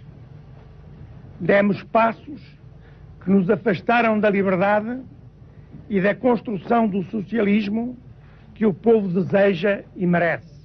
A solução que hoje vos apresento é uma medida transitória, um governo de passagem que espero seja a pausa política para em clima de ordem, disciplina e trabalho, se poder construir algo de mais definitivo. Assim foi a posse do mais discutido governo de Vasco Gonçalves, o 5º, formado numa altura em que são vários os programas políticos propostos ao país, mobilizando manifestações contrárias. Conduzida por Melo Antunes, a ala moderada do MFA produz o Documento dos 9, um texto de importância decisiva, que polariza, tal como o PS o fizera na área civil, os moderados e a direita militar. Opõe-se-lhe um outro documento da zona de influência de Vasco Gonçalves, o Guia da Aliança Povo-MFA.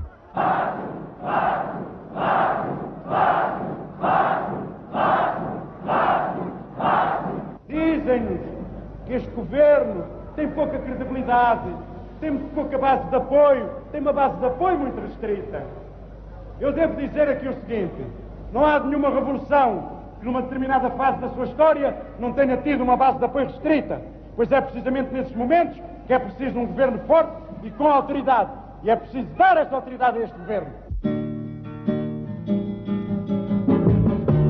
Em Em Almada, este discurso marca o declínio político de Vasco Gonçalves e a perda de hegemonia das forças que representa. Surge no meio de duas campanhas adversárias, uma contra, outra a favor do primeiro-ministro do precário quinto governo. Da campanha favorável fazia parte um refrão vulgarizado em disco.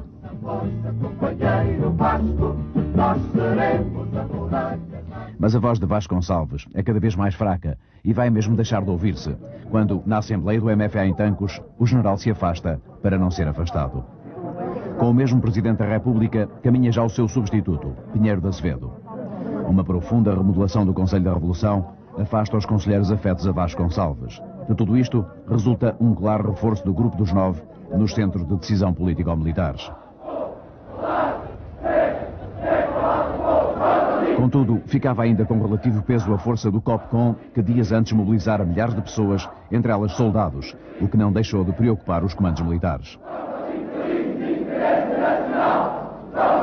O comandante do COPCOM era, porém, um homem derrotado, quando, no dia 1 de outubro, Pinheiro de Azevedo, Presidente da República interino, mandou ocupar pelas próprias forças do COPCOM as estações de rádio e de televisão. Ao Palácio Foz, uma multidão exaltadíssima vai pedir explicações ao Otelo. O que nós pensamos é que deve ser explicado claramente às massas, ali à janela, quem são os responsáveis neste país que fazem essas manobras. E, portanto, nada de ambiguidades, que seja tornado claro aqui às massas quem são as pessoas que fazem isso. Inclusivamente, porque é que foram afastados oficiais progressistas do Conselho da Revolução? Porque é que foi calada a 5ª Divisão? Isto é uma delação à classe operária, é ou não é? Andamos aqui um militar, porque o sexto governo é da burguesia. Eu estive calado, como não podia deixar de ser, e às tantas exigiram que eu fosse à varanda. Também queriam que eu fosse. Eu disse, não tenho nada com isso, não vou, e não fui. E fui para o meu gabinete. Estava eu no meu gabinete e ouvia acusações de fascista, e assobios, etc. E de repente aquilo acabou, acalmou, já não sei. O Otelo veio para o meu gabinete e estava desanimadíssimo. Dizia, calculo chamarem-me fascista a mim. Eu lá procurei animal, dizendo-lhe, meu amigo, a opinião pública é versátil, hoje exalta os heróis, amanhã, sei lá, chama-lhe tudo. Não é que não se impressione com isso, é a versatilidade da opinião pública, etc. Estávamos nós os dois a conversar e eu ofereci-lhe um café, animá-lo um pouco, porque ele de facto estava desanimado e sentia que era injusta a acusação e era de facto. Teria muitas culpas, mas lá fascista é que ele nunca foi, não é? Bom, entretanto, derrompante no nosso gabinete, no gabinete em que estávamos, a doutora Isabel do Carmo, o Carlos Antunes, o Diniz de Almeida, mais alguns elementos exaltadíssimos, dizendo, o hotel é hoje, nós vamos tomar conta do poder, vamos sobre Belém, não está cá o Costa Gomes, está só o Pinheiro de Azevedo, nós vamos tomar o poder, etc. E o hotel, com toda a calma e com toda a paciência, ia explicando, isso é um disparate, nem pensem nisso, isso é uma loucura. Mas eles estavam muito exaltados, efetivamente. Eu só sei que aquilo durou horas, o diálogo entre eles durou horas, eu a partir dos 10 minutos iniciais fui-me embora para outro gabinete, entendi que aquilo tinha nada a ver comigo. Fui para outro gabinete, esperei 1 hora, 2 horas, 3 horas, até que ao fim daquele tempo todo o Otelo passa pelo gabinete em que eu estava a informar-me de que iam para Belém. Lá conseguiram convencê-lo a ir para Belém, nunca levei muito a sério aquela ameaça, como é óbvio. Quando o Torreiro do Paço se esvaziou, o Torreiro do Paço não, os restauradores se esvaziaram, eu saí, o tejadilho do meu carro estava amolgado, porque tinham estado vários indivíduos em cima do carro, lá fui para casa, passei por Belém, já não vi nada de extraordinário, e portanto raciocinei, não deu nada, a revolução não deu nada, só entre aspas. E no dia seguinte passei por lá, por Belém, a perguntar ao Pinheiro de Azevedo o que é que se tinha passado. Ele disse, não passou nada, eles estiveram aí, quiseram ser recebidos, recebi-os, lá debitaram a sua cassete, chamei-lhes parvos e mandei-os embora. A formação do 6º governo era a expressão clara do avanço do bloco liderado pelo PS, mas era também uma fortaleza cercada. Eu declarei solenemente que um dos objetivos fundamentais era reconquistar Mas estava conquistada a tribuna e o aplauso de uma base de apoio que reconhecem Mário Soares e Melo Antunes, os obreiros de uma vitória a que ascende o PPD. E hei de conseguir.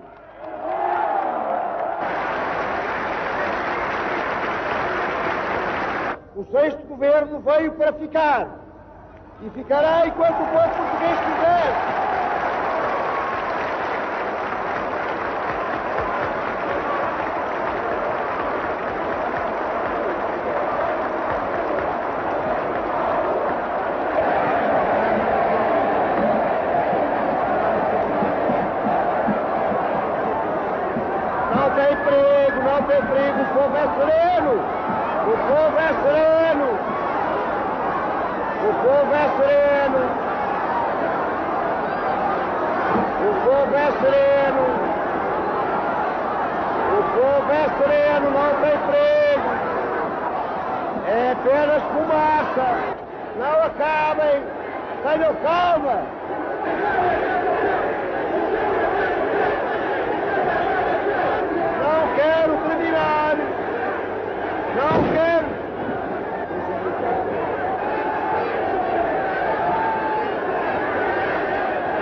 E a um dado momento caem no meio da praça granadas que eram de fumos, porque não me recordo de terem sido mesmo lacrimogéneas, mas, portanto, granadas que começam a lançar fumo, o que cria pânico entre as pessoas que estão, digamos, a assistir à manifestação. Simultaneamente, os militares da Polícia Militar, que estão, digamos na sua missão, reparam que têm civis com pistolas apontadas. Isto ficou referido por vários elementos que o testemunharam. Eu, pessoalmente, não o vi, mas não tenho dúvidas que são pessoas idóneas e que o estão feito e estão relatado, com pistolas apontadas à cabeça para estarem quietos. Claro está que isto faz-se a 2 ou 3 rondas, mas não se faz aos restantes. Sobretudo porque aparece na zona onde nós tínhamos lá permanentemente segurança da Polícia Militar. Portanto, que aí é que são os disparos. E então, nessa altura, o meu pessoal, quando se sente ameaçado, agarra nas armas e dispara para o ar.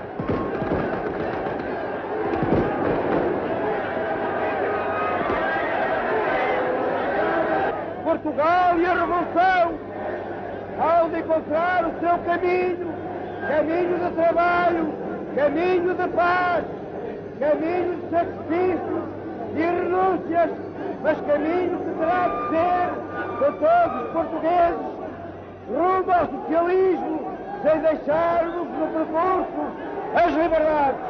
Viva a liberdade! Viva o socialismo! Viva Portugal! Não apenas quente, mas até explosivo, chegou a ser o verão português de 1975. Feito também de paixões incendiadas, que transformaram o nosso e outros futuros. Para os militares do MFA, apoiar as independências era também consolidar o 25 de Abril. Pelo cessar-fogo e contra novos embarques são palavras de ordem que mobilizam os próprios soldados em Lisboa, que se tornam manifestantes juntamente com africanos emigrados em Portugal. Em Angola, na Guiné, em Moçambique, a confraternização alia guerrilheiros com soldados portugueses. Para grande parte dos colonos, porém, o problema não era visto desta forma. Legitimamente assustados, muitos confiavam em Spínola, cujas teses não tinham contudo futuro, de tal modo que ele próprio cedo é obrigado a mudar do discurso. Já quem, e além mar, na mais perfeita coerência com a nossa tradição histórica e com o ideário que nos preside e nela se inspirou, a declaração formal de haver chegado o momento de reconhecer às populações dos nossos territórios ultramarinos o direito de tomarem em suas mãos os próprios destinos, concretizando-se, desse modo, o desenvolvimento da política de autenticidade que sempre defendemos. Derrotado pelo MFA, Spínola renunciara ao seu projeto colonial em troca de uma sobrevivência política, que seria, aliás, curta. Antes, tentara negociar com grupos sem representatividade nas colónias. Exaltar em discursos os militares que dizia tinham ajudado a construir um Portugal africano melhor. Só que, ao mesmo tempo, em Lusaka, Mário Soares e Samora Machel negociam a independência. Ultrapassados pelos acontecimentos, alguns portugueses tentam em Moçambique anular os acordos de Lusaka. E em 7 de setembro ocupam o Rádio Clube durante 2 dias. Falando para todo o território, tentam conquistar para as suas posições a opinião pública moçambicana. Conseguem a adesão de alguns antigos militares que para isso voltam a envergar os uniformes e recebem festivamente a patrulha destacada para o local, procurando cativá-la para a sua causa. Perante os acontecimentos, as autoridades mostram-se indefinidas e permitem que a cidade seja virtualmente ocupada pelos colonos. A bandeira portuguesa nada podia fazer, rendida pelo pavilhão do novo país. A ocupação do Rádio Clube de Moçambique tinha um efeito explosivo no caniço. Receando que a independência estivesse em perigo, moçambicanos controlam os acessos à cidade, enquanto em Lusaka, e perante os acontecimentos, a Frelimo chegou a anular o cessar-fogo que nesse mesmo dia assinara. Mas recuou depois de uma iniciativa do MFA. A única hipótese que nós vimos, poderíamos tentar uma ligação através de Lisboa, ou outra iniciativa desse género, mas isso iria levar muito tempo. E a única hipótese que nós vimos foi, de facto, entrar no sistema de transmissões da Frelimo. Isto é uma coisa que nunca se faz, absolutamente interdito, porque nós escutávamos, isto é, tínhamos emissores de escuta, mas jamais se poderia fazer uma entrada dentro da rede de transmissões através da emissão de uma mensagem. Ora bem, foi isso que fizemos. Entramos em rede transmitindo uma mensagem cujo teor era, no essencial, dizendo que o movimento das Forças Armadas estava com a Frelimo, que apoiava o cessar-fogo e que todas aquelas perturbações eram à margem do movimento das Forças Armadas e que pedíamos mesmo a colaboração da Frelimo para pormos termo às perturbações que tinham ocorrido. E o que aconteceu? O que aconteceu foi que houve uma grande surpresa da parte do operador que recebeu a mensagem, do operador da Frelimo, mas não se recusou a recebê-la, transmitiu aos comandos da Frelimo e, passado pouco tempo, nova mensagem agora para todas as unidades da Frelimo para retomar, digamos, a primeira que tinha sido enviada, de que o cessar-fogo estava mesmo e, de facto, em vigor a partir da meia-noite, a partir, aliás, das 0 horas do dia 8 de setembro. Viva o povo de Moçambique! Viva! Parece que têm medo todos. Já não há administradores aqui, não há? Não é verdade? Ontem eram bombas inimigas que gritavam. Hoje é a nossa vitória. Em 25 de junho de 1975, Moçambique é um país independente. E ao contrário do que ali se passou, onde apenas a Frelimo conduziria à libertação, em Angola, 3 movimentos tinham participado na luta armada: a UNITA, o FNLA e o MPLA. Estado português. Após o cessar-fogo, Portugal opta por uma estrita neutralidade face aos 3 movimentos. Atitude que decorre dos Acordos do Alvor, assinados em janeiro de 1975. Um governo formado por movimentos de natureza diferente dá lugar a uma nova guerra em Angola, agora entre os próprios angolanos. Do povo angolano. Juntamente com milhares de mortos, é letra morta o bem-intencionado Acordo do Alvor. O MPLA controla Luanda. A guerra civil dispara, no entanto, por todo o país. Arruína a economia, expulsa de Angola a maioria dos 400 mil europeus. Inseguros, os portugueses metem em caixotes o passado e o futuro. Embarcam para Portugal, para a África do Sul, para o Brasil. 500 anos depois, são outras as caravelas do regresso. E é outro o presente que procuram em Portugal. O pão, a habitação, a saúde, a educação eram promessas de todos os programas, de todas as forças que em novembro de 75 disputavam o poder em Portugal. De paz falava-se cada vez menos, à medida que se extremavam as posições, mas guerras de facto só de palavras e ao vivo entre dois comandantes. Ambos se reclamavam do marxismo, mas lideravam exércitos inimigos. Nós sabemos que 65% da indústria portuguesa está hoje nacionalizada. Sabemos isso. Os grandes exploradores, esses desapareceram já. Desapareceram. Simplesmente o que é que se quer agora fazer? Quer-se fazer como se fez nos países do leste europeu, destruir toda a pequena e média empresa. Destruí-la a pouco e pouco. Criar tais condições, através do aumento de salário, que ela vai rebentar. E depois, naturalmente, temos o Estado completamente, o Estado patrão. É contra esse tipo de capitalismo de Estado que nós somos contra. Porque nós somos a favor do socialismo, e já iremos a isso, do socialismo autêntico, mas não do socialismo da miséria. Nós queremos um socialismo para melhorar a condição de vida das classes trabalhadoras e um socialismo em liberdade. E até se os trabalhadores, na sua maioria, estão de acordo connosco. Se é esse o vosso plano, socialismo, sem exploração e em liberdade, não haveria nenhuma dificuldade do Partido Comunista para isso. Eu acho que haveria. O sexto governo resultara do novo equilíbrio de forças gerado na Assembleia do MFA em Tancos, porém correspondia apenas a meia vitória dos adversários de Vasco Gonçalves. Depressa perdeu o apoio do COPCOM. Com esta poderosa força militar na oposição e com uma reduzida influência nos sindicatos, o governo sentia-se incapaz de restabelecer a ordem que prometera. Esta situação fica exemplarmente demonstrada quando operários da construção civil em greve cercam São Bento, exigindo que Pinheiro de Azevedo satisfaça as suas reivindicações salariais. Os deputados podiam reclamar que tinham sido eleitos pelo voto popular, mas só lhes restava adormecer cientes dessa convicção, na verdade, sem grandes resultados práticos naquelas circunstâncias. Fora do palácio, eram os operários que exibiam a força, e com a força militar confraternizavam. Cercando a Assembleia Constituinte durante largas horas, demonstravam os trabalhadores da construção civil que no declínio do verão quente de 1975 era possível escrever decretos na rua, neutralizar um parlamento em que não tinham confiança. Salvo algumas exceções.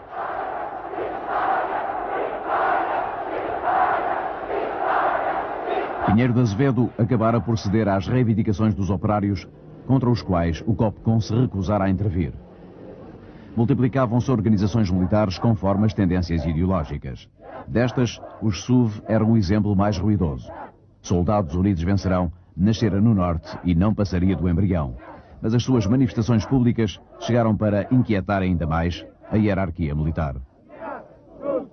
Evidentemente que nós não aceitávamos a estrutura tradicional das Forças Armadas. Não é? Nós queríamos uma estrutura diferente, profundamente democratizada, digamos, uma estrutura revolucionária que inequivocamente estivesse ao lado dos trabalhadores e das suas organizações.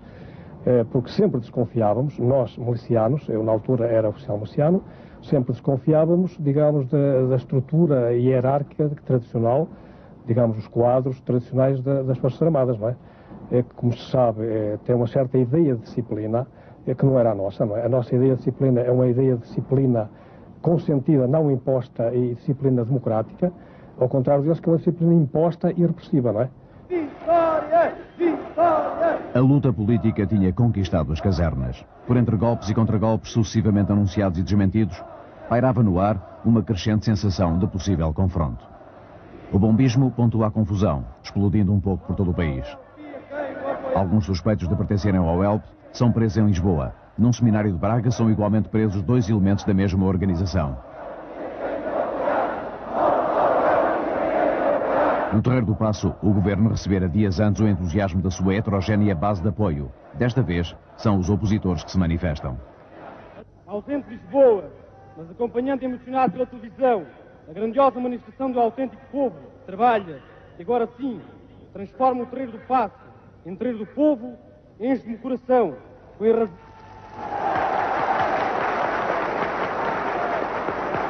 Obrigado, povo amigo, o hotel está contigo.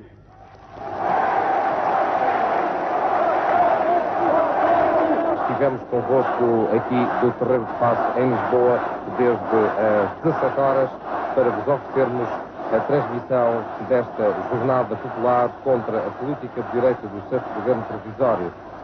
Esta manifestação chegou a dizer-se que era cobertura para um golpe de Estado em Lisboa. 3 dias depois, novo golpe de sinal contrário aparece na imprensa como estando em curso. A instabilidade consegue ainda ser surpreendida numa agitada sessão parlamentar, onde o PS e o PCP se recriminam mutuamente quando a maioria renova anteriores ameaças de transferir a Assembleia para o Porto. O Partido Socialista quis significar, através dessa deslocação, que se dispõe a considerar como último recurso a possibilidade de transferência dos legítimos órgãos de soberania democrática para outro ponto do território nacional, se em Lisboa os responsáveis militares não dispuserem da autoridade e decisão suficientes para assegurar o normal funcionamento das instituições do poder central. Feita de factos aparentemente desencontrados, era alucinante a sucessão de novidades políticas. Pinheiro de Azevedo terá ido mais longe que pôde a autossuspender o governo para mostrar que sem apoio militar não podia dirigir o país. Estou farto de brincadeiras, ok? Brincadeiras, é. Foi sequestrado já 2 vezes. Já chega, não gosto de ser sequestrado, é uma coisa que me chateia.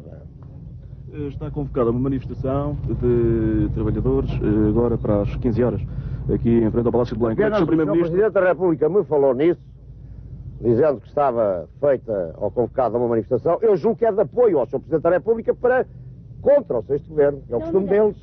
Sr. Mirante, podia-me dizer alguma coisa sobre a situação militar do país neste momento? Tem algumas informações?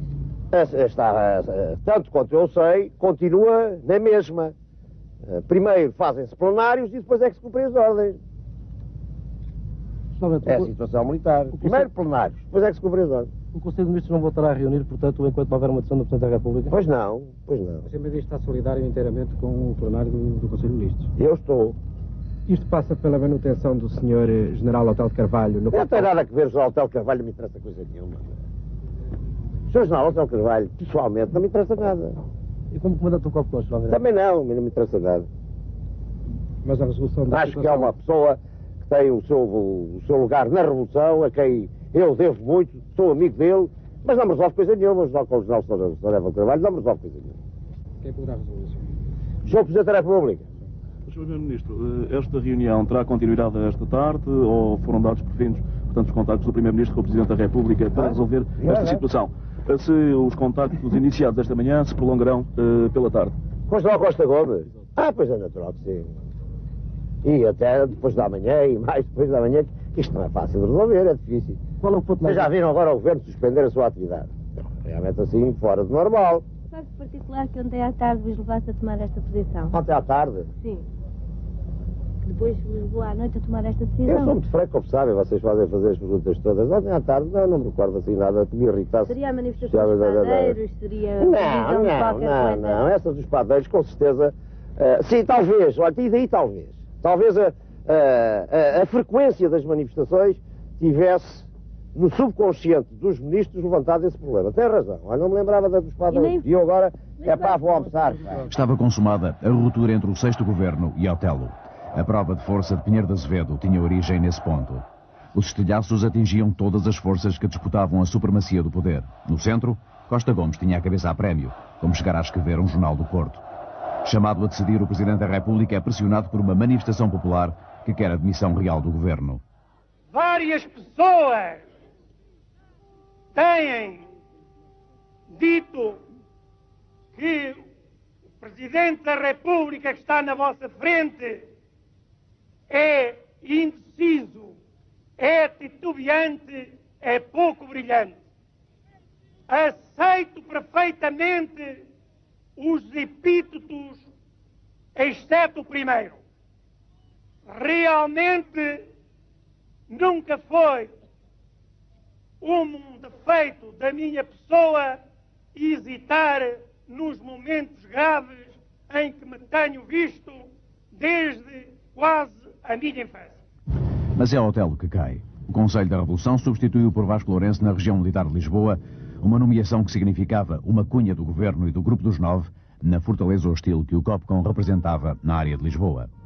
Com a maior parte das unidades descontentes com o novo comandante e com o Governo paralisado, o poder político estava virtualmente dissolvido na noite de 24 de novembro. Para cada um dos lados tratava-se agora de fazer inclinar a balança a seu favor. A bandeira da contestação ao curso da reforma agrária é reerguida pela CAP, que faz reivindicações e ameaça dividir o país em dois, bloqueando a estrada em Rio Maior. Estamos em plena estrada Lisboa-Porto, no Alto das Bastias. Aqui a população do Rio Maior e milhares de agricultores de 11 distritos do país que estiveram presentes num plenário esta tarde em Rio Maior, formaram esta barricada como forma de luta. Intenções deste plenário: criar um secretariado provisório nacional que determinasse um caderno reivindicativo de contestação da reforma agrária. Perante as promessas do Conselho da Revolução, as barricadas de Rio Maior começam a ser desmanteladas. De madrugada, quando, silenciosamente, se iniciava uma operação cuja importância se projetaria no futuro. Vinha de trás de uma luta começada por paraquedistas de Tancos, descontentes com a sua utilização na destruição do emissor da Rádio Renascença. Poucos dias depois, 123 oficiais abandonam a unidade, dando um passo decisivo na escola de Tancos. Na semana seguinte, 1.200 paraquedistas são passados à reserva, o que terá sido uma pedra de toque na radicalização de posições.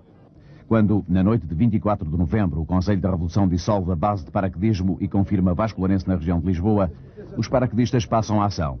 Ocupam 4 unidades aéreas numa operação considerada militarmente perfeita. Que o chefe de Estado-Maior talvez não tenha pensado bem é que a força que nós temos é bastante maior do que a caneta que ele tem. A nossa operação não pode ser considerada de maneira nenhuma uma operação política, é uma operação militar para a resolução dos problemas dos paraquedistas. A ordem de ocupação foi uma ordem que foi emanada pelo COPCON, visto dependermos operacionalmente dessa patente militar. Esta ação poderá ou não desencadear aquilo que poderá ser o princípio de uma guerra civil. Não vou tão longe, mas não escolheria essa hipótese. Como é que foi decidido passar esta forma de ação? Isso já são outros. Talvez eu já não possa adiantar isso. Como foi decidido, já não posso adiantar. Não devo adiantar neste momento. Em sentido contrário, movimenta-se contudo uma ação de que é principal protagonista o Regimento de Comandos. Em Monsanto tinha já dominado os paraquedistas. Na calçada da Ajuda, populares levantariam barricadas para impedir a passagem dos militares comandados por Jaime Neves. Só mais tarde a maioria dos portugueses ouvirá falar do papel do regimento como centro operacional e estratégico, vital para o desfecho dos acontecimentos. Mas, ao fim da tarde do dia 25, os espectadores tinham noção do que se passava. Ao ser transferida para o Porto a emissão da RTP, podia não saber quem tinha ganho, mas via-se no ar quem tinha perdido. Português, para que efetivamente o processo revolucionário prossiga, há necessidade que as coisas se clarifiquem e que aqueles, e que sobretudo os oficiais, tomem consciência de que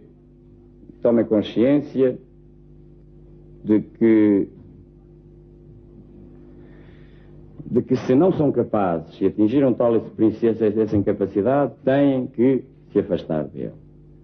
E não podemos mais permitir que seja nos gabinetes, que seja pela via administrativa. Estão-me a fazer sinais, eu não sei se posso continuar. Talvez seja melhor explicar aos ouvintes que não posso continuar a falar por razões técnicas, é isso? Não posso continuar a falar por razões técnicas. Eu continuo daqui a pouco, não poderá ser. Dos vencedores do 25 de novembro saíam 2 linhas principais. Destacado no meio deles, um militar.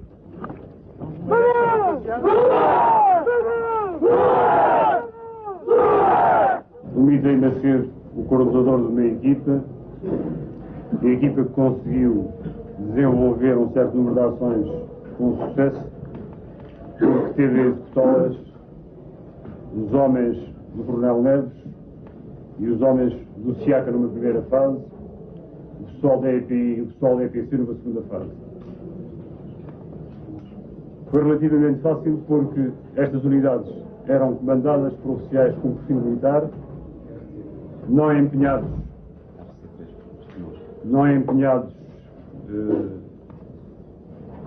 em partidos políticos, não empenhados sectariamente.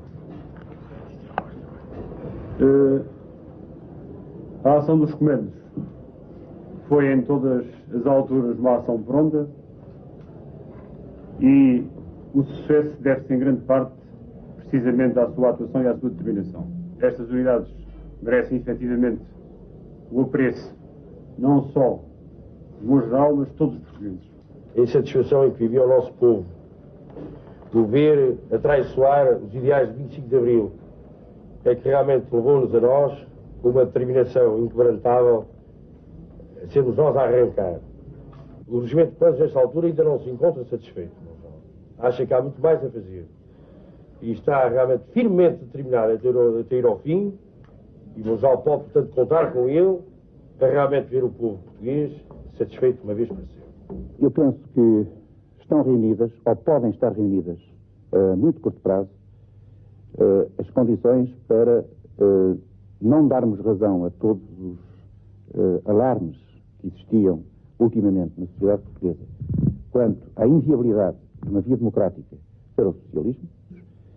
Eu quero dizer neste momento, e isso considero muito importante, que a participação do Partido Comunista Português na construção do socialismo é indispensável. Se me permitem, portanto, sugerir ao Nacional que levantasse.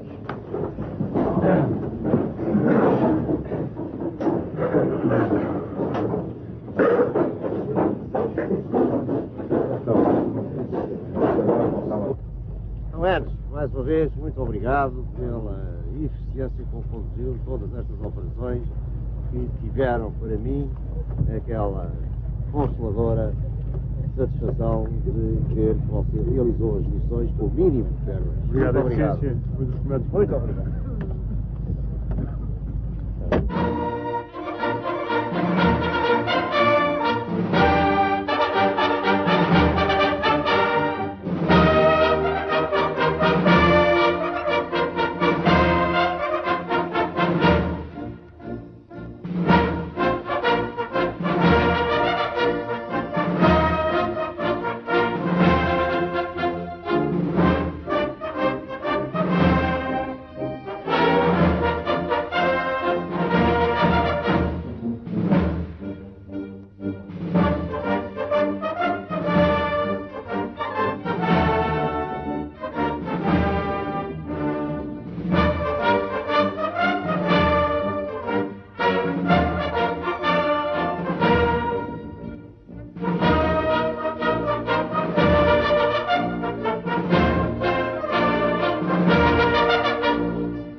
E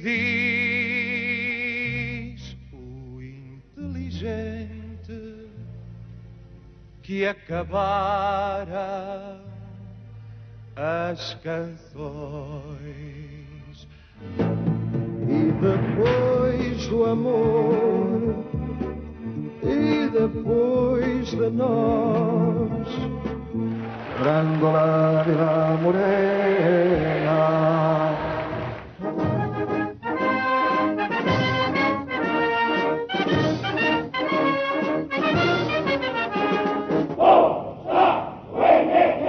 Uma gaivota voava, voava. A paz, o bem, a habitação, saúde e educação. Força, força, companheiro Vasco.